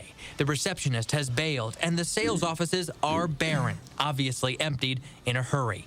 Whoever was left did the unthinkable for a car dealer. They turned away buyers. They just told us that it was closed, and they closed all 13 stores or however many stores they have. He said it was closed. Can you imagine, though, the due diligence it's going to take now? I mean, you have to probably have, I don't know, a whole bunch of controllers come in and inventory every air tool, inventory every car left, send it back to GM, work on your floor plan. I don't know, man. Maybe I should call Bob Murray. What would the due diligence be, on that? And I'm hearing... You're hearing what? The big 3 automakers in America are dangerously close, too. That's why I'm glad I'm a spokesperson for Toyota, man. They're actually Toyota's kicking ass right now. Now, don't they have 5 big plants in America? Yeah, Toyota does. Bob Murray, how may I help you? Hey, we're live on the radio. It's Bubba. Hey, buddy. How bad? What would the due diligence like? Bill Hurd. Did you hear that? Bill Hurd Chevrolet closed all 13 stores nationwide. One of the largest car dealerships in the world. Right. Now, what would it be like? The due diligence, like who owns those cars? Are those cars floor planned or financed, or does Chevy own them? What happened? Well, yeah, GMAC owned them. That's the reason why it pretty much closed. GMAC was pulling their floor plan away from them. It wasn't because of the economy. I guess the economy's hurt Bill Hurd quite a bit, but they have a lot. They probably have $50 million worth of lawsuits against them. What do you mean What do you mean lawsuits? They have some serious lawsuits in some other states, including this state of Florida too. Well, what? For what? For deceptive advertising and deceiving customers. So, if you that's the not right way. That wasn't reported. No, nobody knew that. Yeah, it's on Fox 13 reported it. They were about the only ones that had it in there about the lawsuits. Hold on. Stand by. Imagine that, a car dealer deceiving customers. Hold on, Bob. I find that hard to believe, Bob. Don't go nowhere, Bob. I mean, can you stay on with me for a minute? Yeah. All those people are going to go look for jobs now. Employees tell us they had no warning. One of the country's largest car dealers was going out of business. Pretty much, I came back from lunch and they told me we were closed. Hey, Pedro, he changed oils there, man. He came back from lunch from eating tacos. Guess what? You're fired. You ain't got a job, kid. After 3 years in repair, Fernando I knew it all along. Guzman is out of work. Yeah, I got a little bit of experience of a little bit of everything, so hopefully I can find something else. And there will be plenty more people looking for jobs. According to the Bill Hurd website, the company employs 3,500 people in 6 states. Who can all those workers blame? Bill Hurd pins the dealer's demise on the economy. fuel prices, and stocking too many gas-guzzling, slow-selling SUVs. In a statement, the company said it simply doesn't have the resources needed to continue operating. But Bill Hurd is in some serious trouble of its own.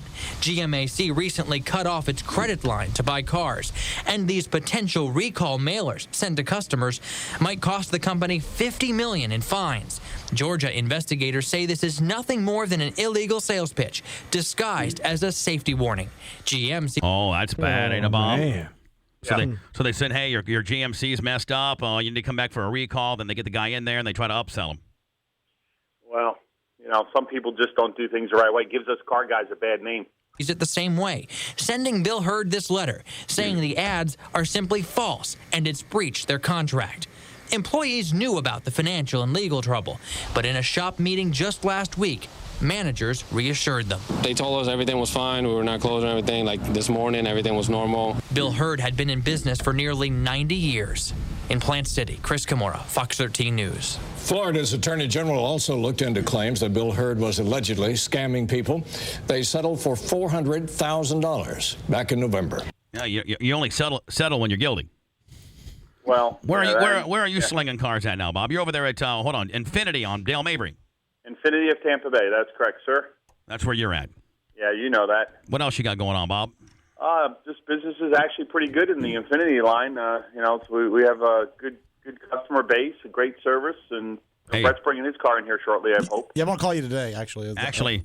Toyota's killing it, too. My boys over at Tampa Toyota and my boys over there at Arlington Toyota and Jacksonville are actually the guy in Jacksonville, Rick. They said they were the number one. They had the highest percentage of over their goal kind of deal. I actually talked to the CEO for your boys here in Tampa Bay, Kelly, over there, and she says that since you've been advertising with them, they see a dramatic uptick, as you well know, as I well know, because of all the advertising I've done with you over the years. But they really appreciate all the help that you've been giving them over there, so they're doing a much better job than they were before. Tampa of Toyota of Tampa, right there off of Fletcher, behind the Todd Theater on 275 in Fletcher, and the Toyota Tundras, man. Bob, that time you let me drive your Toyota Tundra, I damn near burnt the entire rear wheels off. Yeah, we had to put new tires on that demo. My God. We were done with it. Those things are unbelievable, Brent. Those gasoline V8 Toyota Tundras extended cabs. Yeah, those are beautiful trucks. No, they are. Yeah. So now, Bob, who owns let's say, who owns all those brand new vehicles on the lot? Who gets them back? Does GM get them back and they sell them at an auction or what? GM gets them back and they'll distribute them to all the other Chevy stores around there. But here's a perfect example. For instance, there's only 180 Infinity dealerships in the nation, where you got 3,500 Chevy stores. Well, did we really need 10 Chevy stores in Tampa Bay, or do we need 7 or 8? I mean, so right. I just think the market's going to do an adjustment, and you're going to see a lot more dealerships, close their doors for the mom and pop. I mean, there's been a few here locally in Tampa Bay that have had some struggles and have closed their doors and just kind of walked away from them. So how much your old place, man? That place was about ready to go under. I'm not going to mention any names, but your old place, the one over here. Well, I mean, they're struggling. It was bad timing from to build that monstrosity of a dealership. But the thing is they're part of a 11 to 12 car dealer group, and they're committed to keeping it open and keeping the 50 or 60 employees that they have there now. But they can make it through the times. You've seen all, and you got people coming in there trying to get credit. When do you think? Well, first of all, the bailout plan. I mean, because you're talking about a guy who deals with people every day in credit. So we kind of got. Bob Murray knows about credit. Yeah, but Bob, do you see this getting fixed? Is it going to get worse before it gets better? Do you ever see it getting better? What's your opinion on it? I do. I go back to, unfortunately, I've been in the car business for a long period of time at my 44 years of age. But back in 91 when the Desert Storm hit, it's about the same scenario. Interest rates are climbing. It's really, really difficult. And for guys like you, Bubba, who have great credit, me, and the rest of your staff, we go to buy something now. Now we're getting, hey, you need to, everything's got to be absolutely perfect, but there's no one to give them the money. There's the financial sources for us, for the manufacturers. The good part about it is Infinity Financial Services are there for the manufacturer people. But all the other banks that were out there, like Bank of America and all those other banks that would normally extend contracts to people, are probably being a little bit more cautious now and making sure that they're not over-advancing the loans anymore. Michelle Bain told me, man, that some people that are doing on housing, Brent, you used to do 2%. You should do 10% down. Sometimes on a jumbo 30, they want 35 points down now. That's what I'm hearing. And on just regular loans, they want 20 points down. 35 points down, Bob. Yeah, it's crazy. I mean, I have a friend of mine that's one of my neighbors. He's been in the commercial banking business for 25 years, and he's got clients of his for 20 years that he can't even put them in loans anymore because there's just no one there for the risk of what might happen. It's not even like they've ever defaulted or had any bad loans. It's just they don't know what's going to happen, so they're passing on the loan, or they're requiring so much money down, like you said, 35%, that some of these people have to walk away from it. And there's some good. There's some. I think after the election, maybe right around the first of the year, we'll see an uptick in everything. And we're a strong country. We'll unite and we'll make this thing work. Ned, are you a little smitten right now because your man's on the radio? He's my boy. You guys you guys talk about politics every day. Brett, how many people are in the United States? How many millions of people? 301 million, roughly. Okay, so if everyone sends a $20 check and we fix the whole entire country, right? That's $700 million right there. If everyone just sends $20. Yeah, but the complete $700 billion, Bob. Oh, billion? All right, so we got to send $200 in each. Plus, I'm tired of sending them money. Yeah. They're already taking enough of my money illegally. Yeah. It's like at least 2,000. So it's I can not send 200. Yeah, it's 2,000. So then I can send That's them. just this bailout. So I can send them yet another 2,000, and they can misappropriate it and waste that money. And they're going to want some more and more. I'm done. I quit them. The national debt's going to be over. I want to move to Jamaica. Trillion. I want to move to Jamaica. See, I'm moving to Mexico. You live like a king. Yeah, Exactly. super cheap. You could live like a king down there for like $20 a day. With a dually truck, you definitely live like a king. You know how many Mexicans I can put in the back of my dually truck with my new trailer? Man, please. All your work's done for like $3 a day. Brent, I'm gonna go down to Texas and be one of them coyotes. I got all kinds of I got trailers and haulers. I could put literally 5,000 Mexicans in my new trailer. Yeah, but the thing is, stack them up deep, baby. I'm hearing that the Mexicans are going back. I hear that they're not coming this way. They're sneaking back across because the economy's so bad. The economy. Just my luck. I get my dumb ass will get in the coyote business when they're all going back. I'd be actually taking Americans over to Exactly. Take the Americans over the border. That's the way. Reverse coyote deal. I knew I had a plan to get these Mexicans out of here. Bob, don't be a stranger, bitch. Hey, are you guys going to the Bubba Clem gym after this? I'll pick up Brett's car and bring it over here. I've got a conference call at 10:45, and then after that, I'll just bring it over to you. All right, don't forget, bring it by today. I will. All right, see you guys. Thank you. Be careful, man, because the next thing you know, Brent, you're driving around with a brand new 2009 Infiniti. He'll talk you right into it. He'll talk you right into it. One time, man, he almost talked me. He brought Manson a brand new SUV. Oh, I know.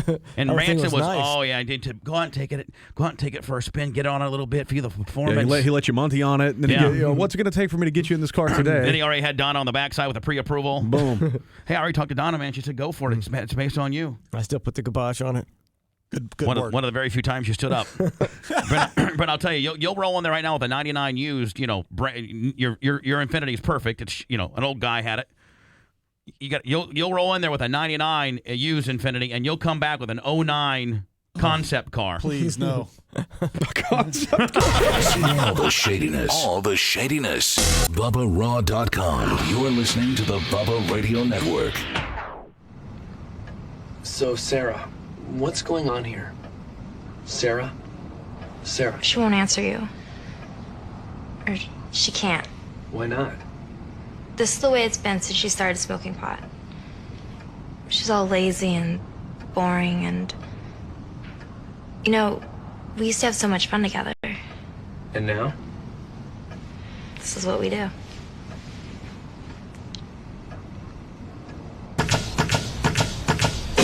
Don't look, but you're totally getting scoped out right now. Seriously, where? Don't look. Been staring at you for like 20 minutes. What, that? That's the money you could be saving with Geico.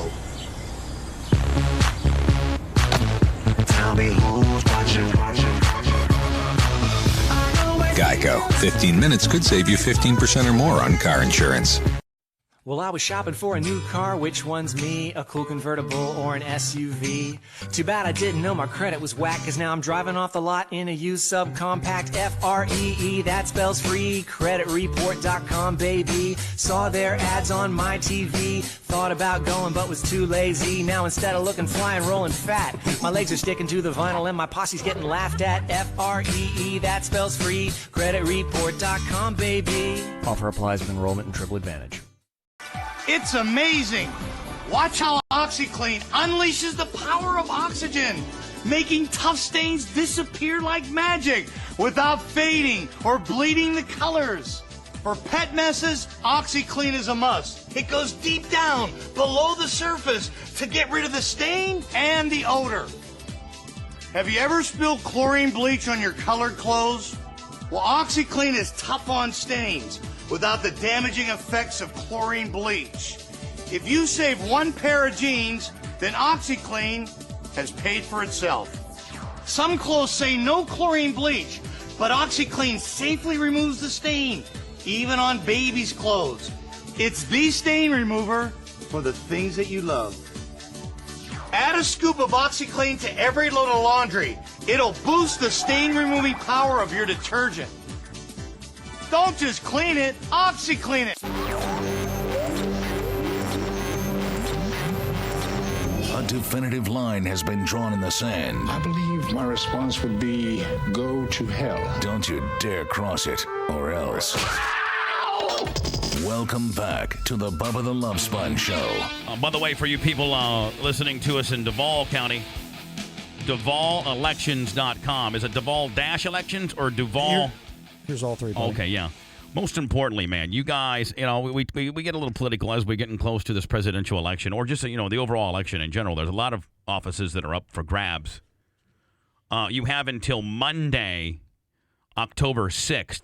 So it'll be a week from this Monday, October 6th, to get registered. And you can do it online. There's no reason for you not to be registered. I don't think you even got to physically go down there anymore. No, you do it online, right from these sites. No, you can do it right there online. Pinellas County, www.votepinellas.com. That's simple. Hillsborough, same thing. I think it's .org for Hillsborough. Yeah, votehillsborough.org. Votehillsborough.org. And Jacksonville is DuvalElections.com. Go to there if you're over 18 and register yourself to vote, so that you are eligible to vote for this election. I'm not telling you who to vote for, but I'm telling you to vote. Again, Pinellas, votepinellas.com. Hillsborough, votehillsborough.org. Jacksonville, DuvalElections.com. Go there, you lazy bastards, and vote. And register to vote. Even Ned is registered to vote. Yes, I am. And you usually do go out and vote, don't you? I got nothing better to do. Well, you know why? Because the bar that he goes to, if you bring one of those I voted deals, you get a free shot. Free pop. I'm on to your deal. Free pop. You're such an old-timer. Bop. You get a free pop? Free pop. Well, I guess this came from the Rock 105 afternoon drive guy, Greg, yesterday, and it saddens me that he is this upset. I don't know what who's drinking. Is he drinking a pop right now? Yes, he is. A little pop right there. You want an Ice House or a Miller Lite? Ice House, of course. We get off in like 15, 20 minutes. Can't you hold on? A little pre-pop. Anyway, it saddens me that Greg's going through this, and this is all news to me. I don't know what Rock 105 has in mind or what's going on, but I guess Greg seems to think that he was getting fired or getting let go. I don't know. But I will tell you, I've listened to this. This is his rant. This is the afternoon drive guy yesterday on Rock 105 when and this is a minute 50. And I find it funny as hell because I wish to God I knew when I was being replaced or being fired, and I wish I could have done something like this. Yeah, I mean, in radio, that's like what you want to know. I mean, you always want it, but they always tell you on a Friday after your show, and boom, you're done. And listeners never hear from you again. Although we did have the opportunity to do that one time, if you recall. When? In Fort Myers, when the station was flipping formats and Joe Mama was running it. And we were able to, the whole morning, rip that station to shreds from top to bottom and warn everybody that at noon it was flipping formats. And sure enough, it did. And then the only other time was when I left the Power Pig and then went to 98 Rock. But I remember I told everybody I was retiring, remember? Oh, yeah, that's right. I'm retiring. 96. Retired at the age of 28. Yeah, retired. That old gag. Mate, let me tell you something. I got bars and nightclubs, and limo services, and I'm out of here. beepers and pogs. I've made enough money bamboozling the teenagers of this area. I'm out of here. F it, I'm retired at 28. Shoot, I'm 42 now, and I'm 10 years from retiring. Not more.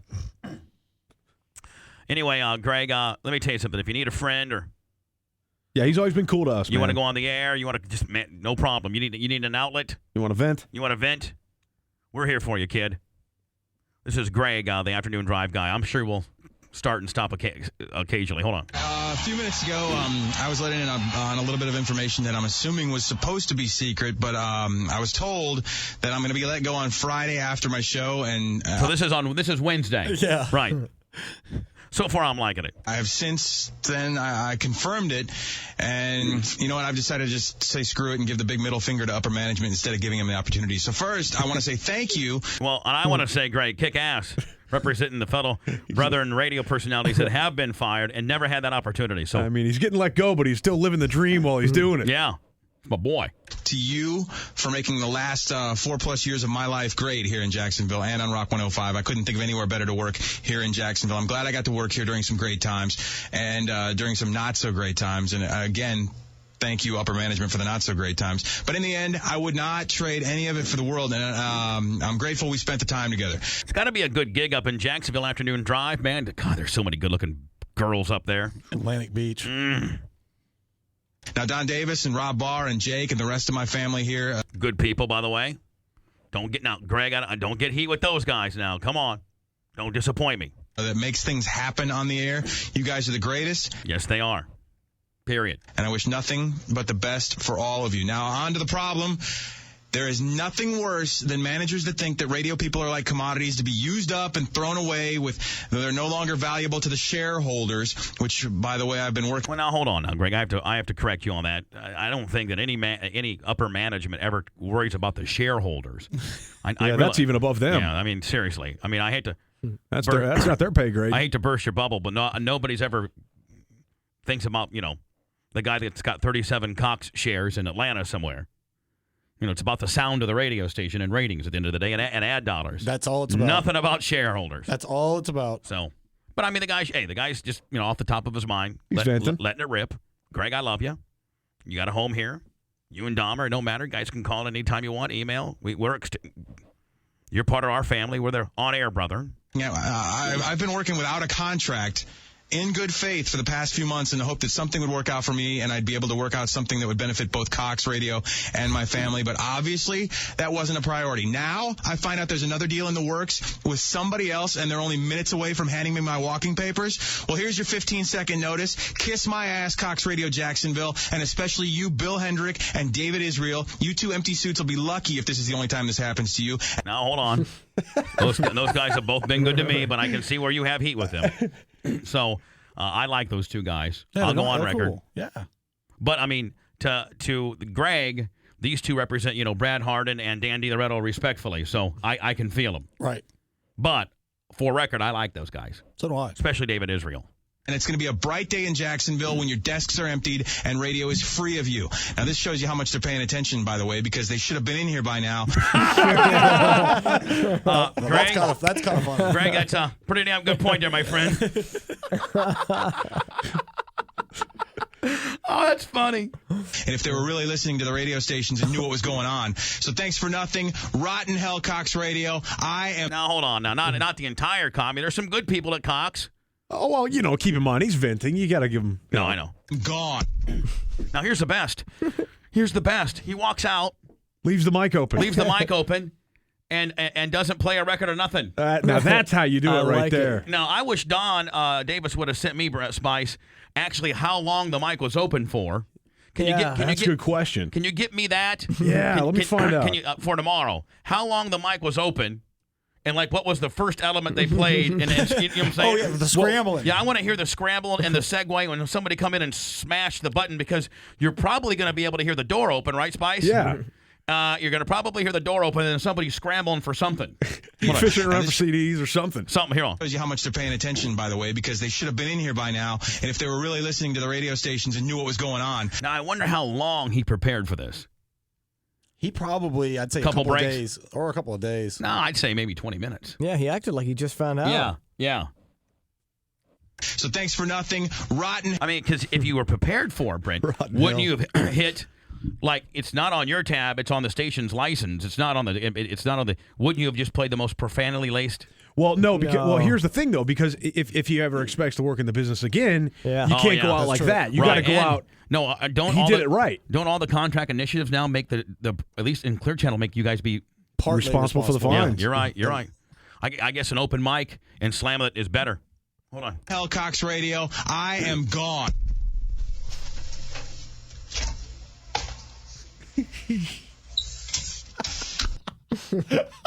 So now, Spice, I want to hear from that point. From like, if Don for tomorrow can get me, I am gone. The tape picks up there, right? And then how long it goes. I don't care how long it goes. I want to listen through it. Now, also, and giggle. A couple of my buddies are telling me that the station's been running like an apology on the radio station, like apologizing for what happened yesterday afafternoon. For what? I don't People know. love that stuff. Yeah, that's great radio. Can we get Don Davis on the air? Yeah, let me see. Let me try to get him on. Why would you apologize? I don't know. Again, that's just what I'm hearing. You got a guy that flipped out. No big deal. Don't apologize. Nick Balea's good behavior is helping him get out of jail a little early. He was sentenced to 8 months in jail. You know, I'm pissed off that the media is making this look like he's getting a sweetheart deal, because he's not. It's the same as every other. It's the same equation they use for everybody that doesn't get in trouble. Yep. As you may recall, for that car wreck that left his friend in critical condition, Balea is scheduled to be released on October 21st, just about 5 months after he was sentenced. Pinellas County jail officials say all inmates can be rewarded with reduced sentences for good behavior. In fact, I know for a fact that they have documented his good behavior, just like you wouldn't believe how diligent they have, and they have it ready for request to anybody. And it goes along the same template as to anybody else that's been ever not in trouble. Sure. It comes from the state, too. That's a state level thing. And finally, probably tomorrow, I'll talk about this. The fact that TMZ is reporting. Now, we've known what I have been screaming for 12, 15 years in this town. This guy's the biggest dick ever to live, the biggest, rudest person of name ever to live in Tampa, Florida, Warren Sapp. I could go on and on and on and open the phone lines up right now, play old phone calls, play calls of him and I talking, play various different elements that we've had when problems with Warren Sapp, from screwing around behind his wife's back to infidelity to 3 or 4 different kids out of wedlock while he was married here. Just all kinds of different situations, just flat out mean to people. And I guess now TMZ is reporting what I've known for years. And I'm the only media person. Are we the only media personalities in this area that really have called Warren Sapp out? But I guess now he is the biggest dick on the set of Dancing with the Stars, where he's mean to people and everything. Talks down to them. Just like what he does when we used to hang out with him. This is normal behavior. It's no surprise. But a shocking front-runner has emerged. The biggest diva on the set isn't a Shiva at all. It's a Hiva, and he's enormous.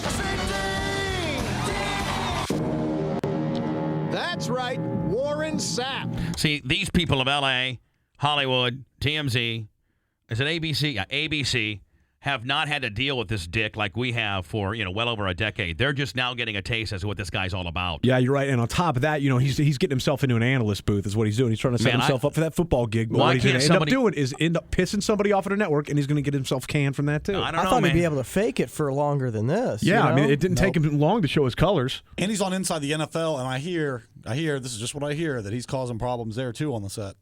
That is so damn awkward. Who the hell thought of that? We have spies on the set, and they tell us Sapp is easily the biggest diva. Wait. Warren's pretty big. We should probably protect your identity. Now you're safe. Carry on. He yells at people. He talks down to people, especially the other guy dancers and the believe me, we know. PAs, and he's walked out of rehearsals several times. Spice, can you find me the phone call? Yeah, sure. Yeah, Mr. Quickstep has quickly stepped into a big pile of unpopularity. But don't worry about Sappy Pants. You can put it on lower button bar. Gotcha. He's used to being unpopular and even losing. After all, he did play for the Raiders. Hey, TMZ, you have an unbelievable working relationship with us. If I can give you all the Warren Sapp data you want. Exactly. Phone call after phone call after phone call. Well, what he's angling towards now is movies, apparently. He's looking to get a starring role in a movie. What? I'm a black guy that hates white people? Yeah, the racist. A Pinellas County teacher is in jail tonight accused of having sex with a student. Deputy. Oh, that old gag. When does it end? I'm still looking to be part of the jury pool for that old nasty Marinelli, bitch.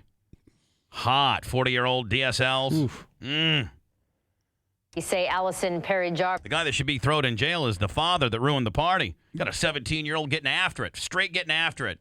And we're putting her on trial. I mean, Yeah, really, she's come the biggest on. criminal we got. Right. This is a third-grade teacher at Southern Oaks Elementary School on Walsingham Road in Largo. Look at Palin, just photo op after photo op after photo op.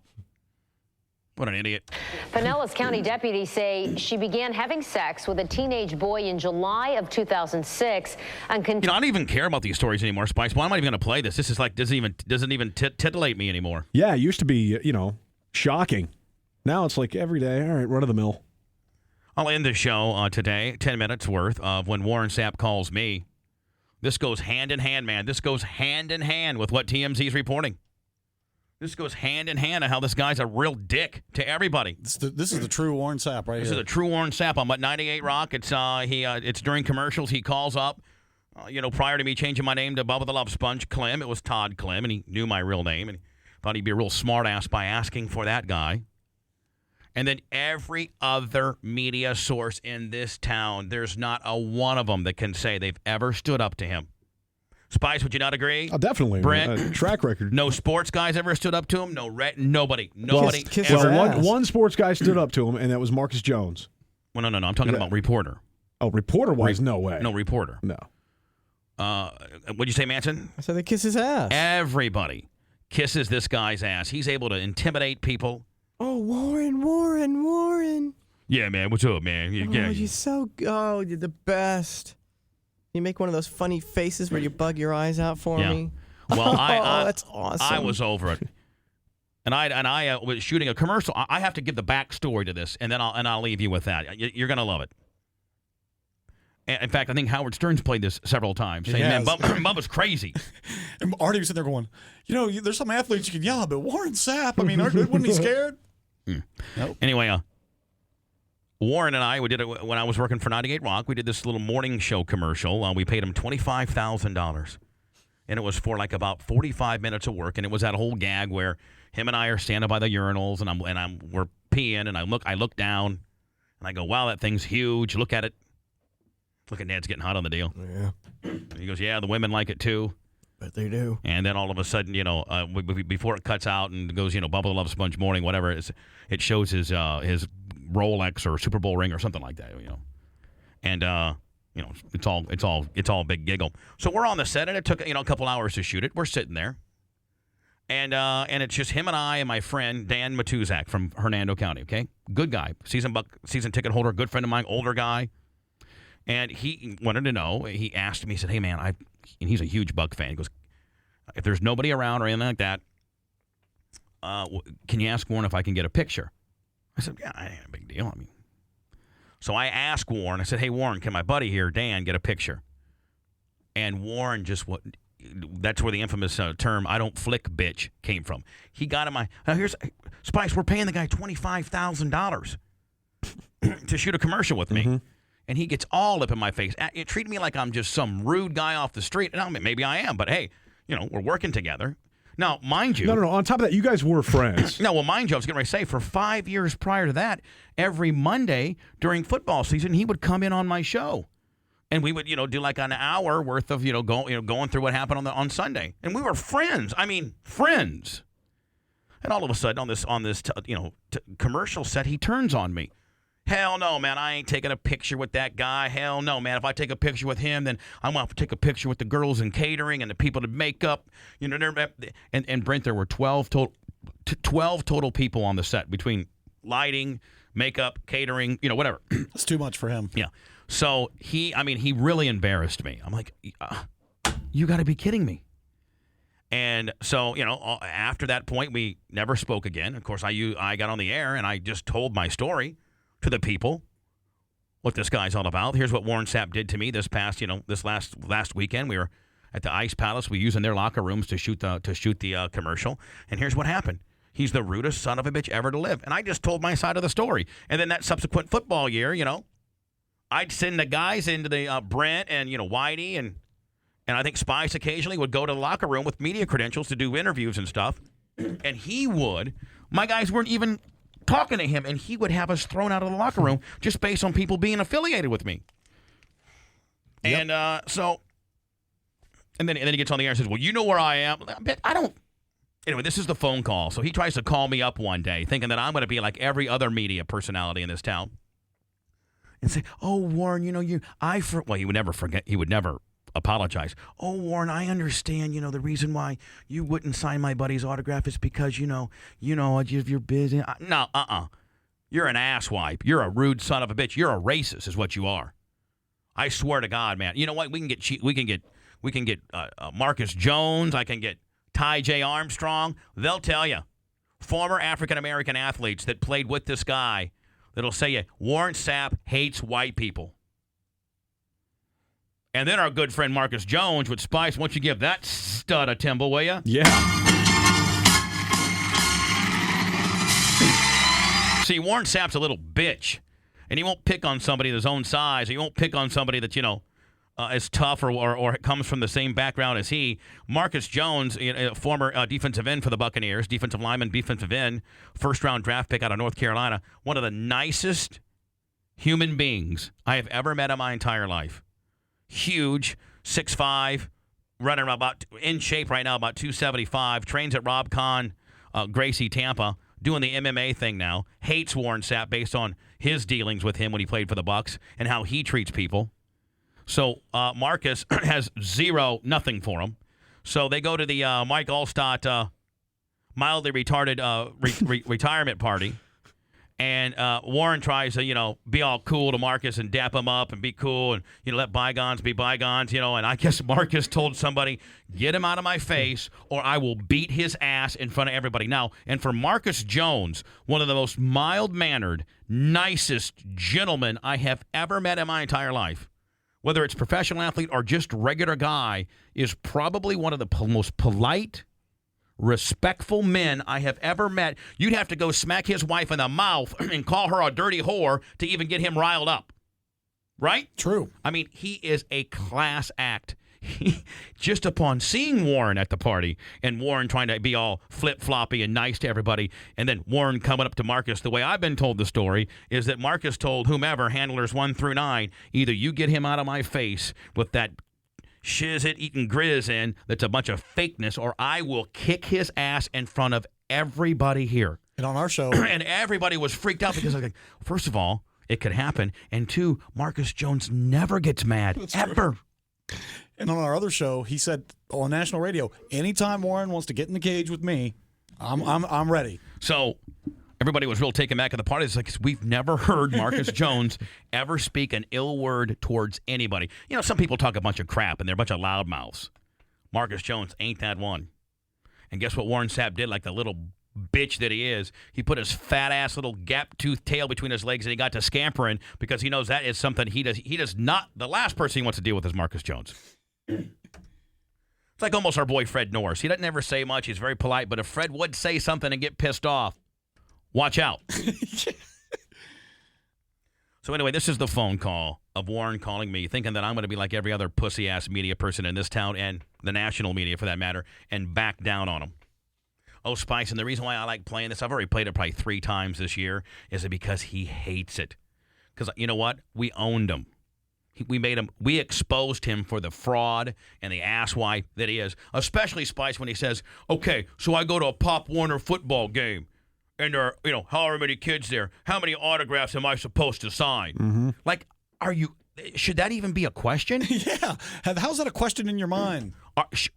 Now, hey, if you're at a function, and you got a bunch of autograph seekers there and a bunch of men that they're probably going to go flip these things on eBay, you know what? I can see being a dick. I can. But when you got kids, there is it's a no-brainer as to what you do. I mean, Manson, you're pretty even-keeled. Was he not the biggest dick ever to come around? Always. Such a contrast from him and Dave Moore, the two guys we used to have in. Dave Moore, the nicest guy in the entire world. How about Chris Hoban? Had him in here, the nicest guy in the world. Chris Hoban would kick Warren Sapp's ass. For sure. Chris Hoban's like white trash, cool, hillbilly kind of guy. Kick that ghetto fabulous dick's ass. I'll put my entire home mortgage on Chris Hoban. For sure. Anyway, here's the call. And you guys have a great day. Hello. Todd Clem, please. This is Bubba. Todd Clem, please. Yeah, okay, whatever. Who's this? What's up? I got the phone number from Dave Moore. All right, what's up? That tells you who I am? Yeah, I know who this is. Is there something I need to know? I mean, is there something I need to know? Other than you're the rudest mother ever? I don't know. You tell me. When the last time I seen you? Last time I saw you is when we were taping a commercial, and you made $25,000 courtesy of my radio station, and you were the meanest, rudest mother I've ever met in my life. You said I was mean and rude? And then every time my people saw you in the locker room this year, you're going to be rude to my people when I've done nothing but be your friend for how many years? I'll tell you one more time. Is there something I need to know? Because I think you're saying something to me that I think is out of line. Well, I think that you've treated me. Because I don't think you've had a face-to-face conversation. And well, won't you come to the studio? We'll have a face-to-face conversation. Well, I don't have to come to the studio for me to have a face-to-face conversation. You've had face-to-face conversation other places than the studio, haven't we? Well, I'll have a face-to-face conversation with you anywhere you want to have a face-to-face conversation. Because there's a lot of things that need to be ironed out. Because you got the worst attitude, Warren, of anybody that I know, and I don't know why. I have a worse attitude of anybody you know. Yeah. My people came up to you, Warren, every game and tried to make contact with you. And you were the most rudest mother that you ever could be. And I don't understand why. And I do understand why. No. What did I say to him? Get out of my face. I'm not talking about Bubba. I mean, I could go. I'm not going to. Obviously, I'm not going to bring them all into this right now. I'm not going to bring them in here and do it. No. Wait. I know you and you know me. Now, you're telling me that I told one of your dudes with a microphone in his hand when he asked me a question in that locker room to do what? Get the out of my face. I'm not talking about Bubba. You pretty much just told him to get the out of the locker room, I should say. First of all, how do I know you? I mean, how do you know me? I've known you for 4 years, Warren. How do I know you? What do you mean, how do you know me? I know you through Tajay and Hop, right? Hold on, Warren. My friendship with you never is contingent upon who introduced you to me or who I fired or what. It's business, Warren. You didn't stop liking Brad. Hold on. You didn't stop being You didn't stop being friends with Brad Culpepper because he got traded. You didn't stop being friends with people that you've worked with over the years because they no longer work for your team. That doesn't give you an excuse to not be my friend anymore because I make a business decision to get rid of somebody on my show. First of all, I didn't say anything about a business decision to get rid of anybody. I don't work for Bubba the Law Sponge. Bubba the Law Sponge don't pay any bills at my home. What I'm trying to tell you is you're asking me about a personal relationship between you and I. You say I'm a rude person. I'm the rudest person you've ever met. And you're telling me I cursed somebody out in that locker room that I call home? I tell you I beg to differ because if you can show me this kid in front of my face and give me the tape because I know he had the tape rolling, I don't think I said one word to him. But if I'm wrong, you prove me wrong. But until then, I would like for me and you to have a face-to-face. That's all I want because me and you had a business agreement to where you said you'd pay X amount of dollars and I said that's not enough or me and you can't do business, I can't be on your show. I never said anything bad about Bubba the Law Sponge, have I? Bubba's show. That's what you told my people. When? In the locker room, Warren. It's so easy for you to do crisis control now. You should have thought about this before you started pulling it. Crisis what? What crisis do I have, Bubba? What crisis do I have? Well, I mean, obviously me not liking you and me telling people my opinion on you. Listen, my friend, you know what? I don't listen to the radio. I can't argue with a man that has 4 hours on a microphone. I'm no fool. Yeah, and the man who has 4 hours on a microphone used to be your real good friend. You know what? And I've never said one bad word about you. And anybody says they have, they're lying. I don't know whose information you living by or what are you living by? The only thing you got to do is pick up the phone and call me. Well, I don't want to call you, Warren. I have nothing to say to you. I see. A whole lot of hostility for somebody that had nothing but, love for you. And I asked you this one question. The first time I walked into this town, you were saying that same pot smoking, bad, blah, blah, blah. I didn't check you on it then, but I'm going to check you on it now. Now I want to know, is there something that I need to know? Because I'm not going to Cleveland, Cincinnati, or anywhere like that. Trust me, I'm right here and I'm not going anywhere. Well, good. I know that when you're done in 4 years. I know when you're done in 4 years, I'll still be in this town. It doesn't matter, Warren. Hey, Bubba, I'm not going anywhere, my friend. That's what I want to know. Is there something I need to know? What means there's something you need to know? Other than you need to change your attitude? No, there's nothing that you need to know. No. We're not talking about attitude because you don't have to sleep with me, and I don't pay no bills at your house, and you don't pay any at my house. We don't have to ever speak to each other again. What I want to know from you is there's something I need to know. Why does my name keep coming out your mouth? Because yours don't come out of mine. I've had a lot of really bad dealings with you, Warren. I mean, from my good friend Hulk Hogan, you being a rude. Let's talk about that. Rude you were to Hulk Hogan and his son at the NFL Experience. Listen, Hulk Hogan and his kids were sitting out signing autographs, Bubba. Getting autographs. Hulk Hogan asked me. I said, Hulk Hogan, not today. He said, fine. When Hulk Hogan and his kids left their that little area, staging area where we were in the NFL thing, they went straight to the upper deck thing to see at the local counter what they had got signed was worth or whatever they were doing. I wasn't interested in getting into that. Hulk Hogan and his kids came into that locker room, the place that I call home, and I signed everything that Hulk Hogan and his children had. How many autographs do I have to give Hulk Hogan and his children? That's what I'm asking you. Or should you be the person that determines that for me? No, the public decides, Warren, how much are, and all I got to do is answer. All I got to do is open the telephone lines up and say, "Tell me your Warren Sapp stories." And you know what? If they're positive, they are. But 99% of the time, which is just like your number, it's negative because you are the rudest mother there is in town. Period. Yeah. So you're telling me I'm the rudest person in town, and you're sitting here talking about a person that had nothing but good things to say about you? You certainly are a magician if you're able to say that you say good things about me because you treat my people like. You treat my people like. I don't know that man. The minister of misinformation, that's what you're talking about? Yeah, my guy walks up to you and says, Warren, would you like to bury the hatchet with Bubba? Get the tell him. Listen. I didn't say one word. I'm not getting into it, Warren. I've seen you work. I've seen you call Trent Dilfer.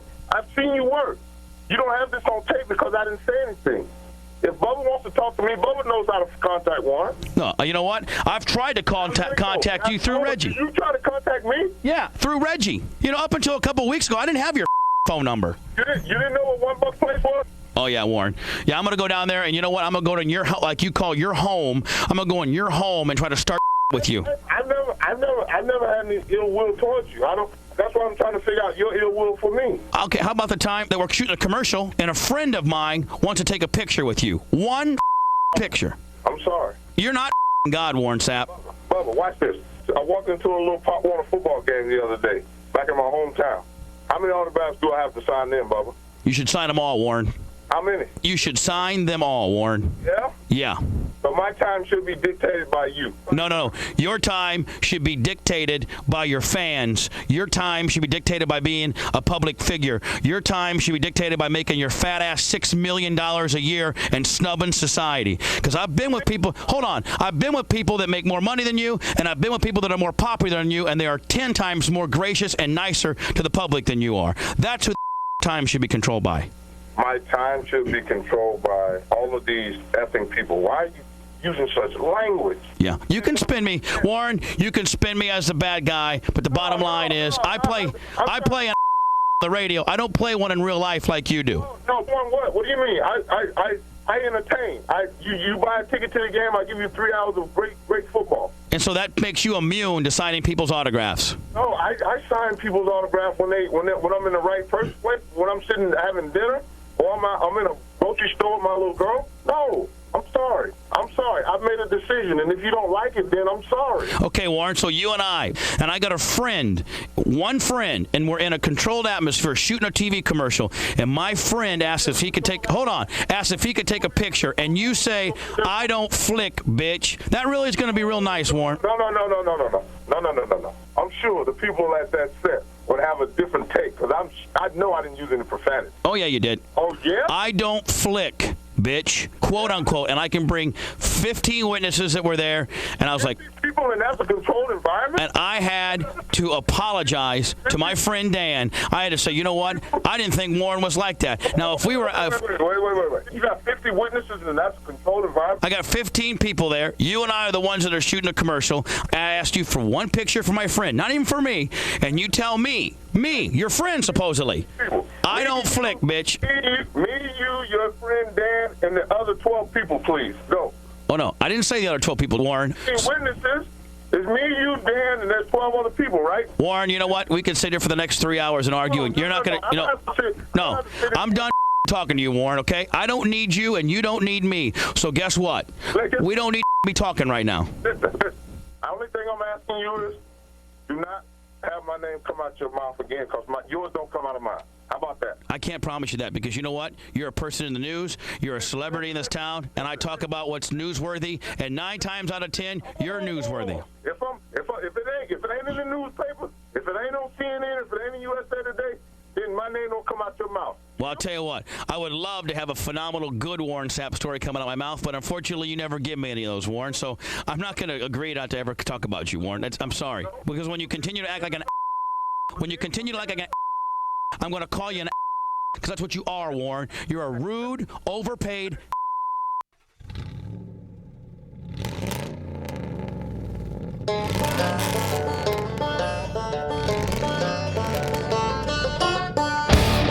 End of show. Gotta go. You've been listening to the Bubba Radio Network.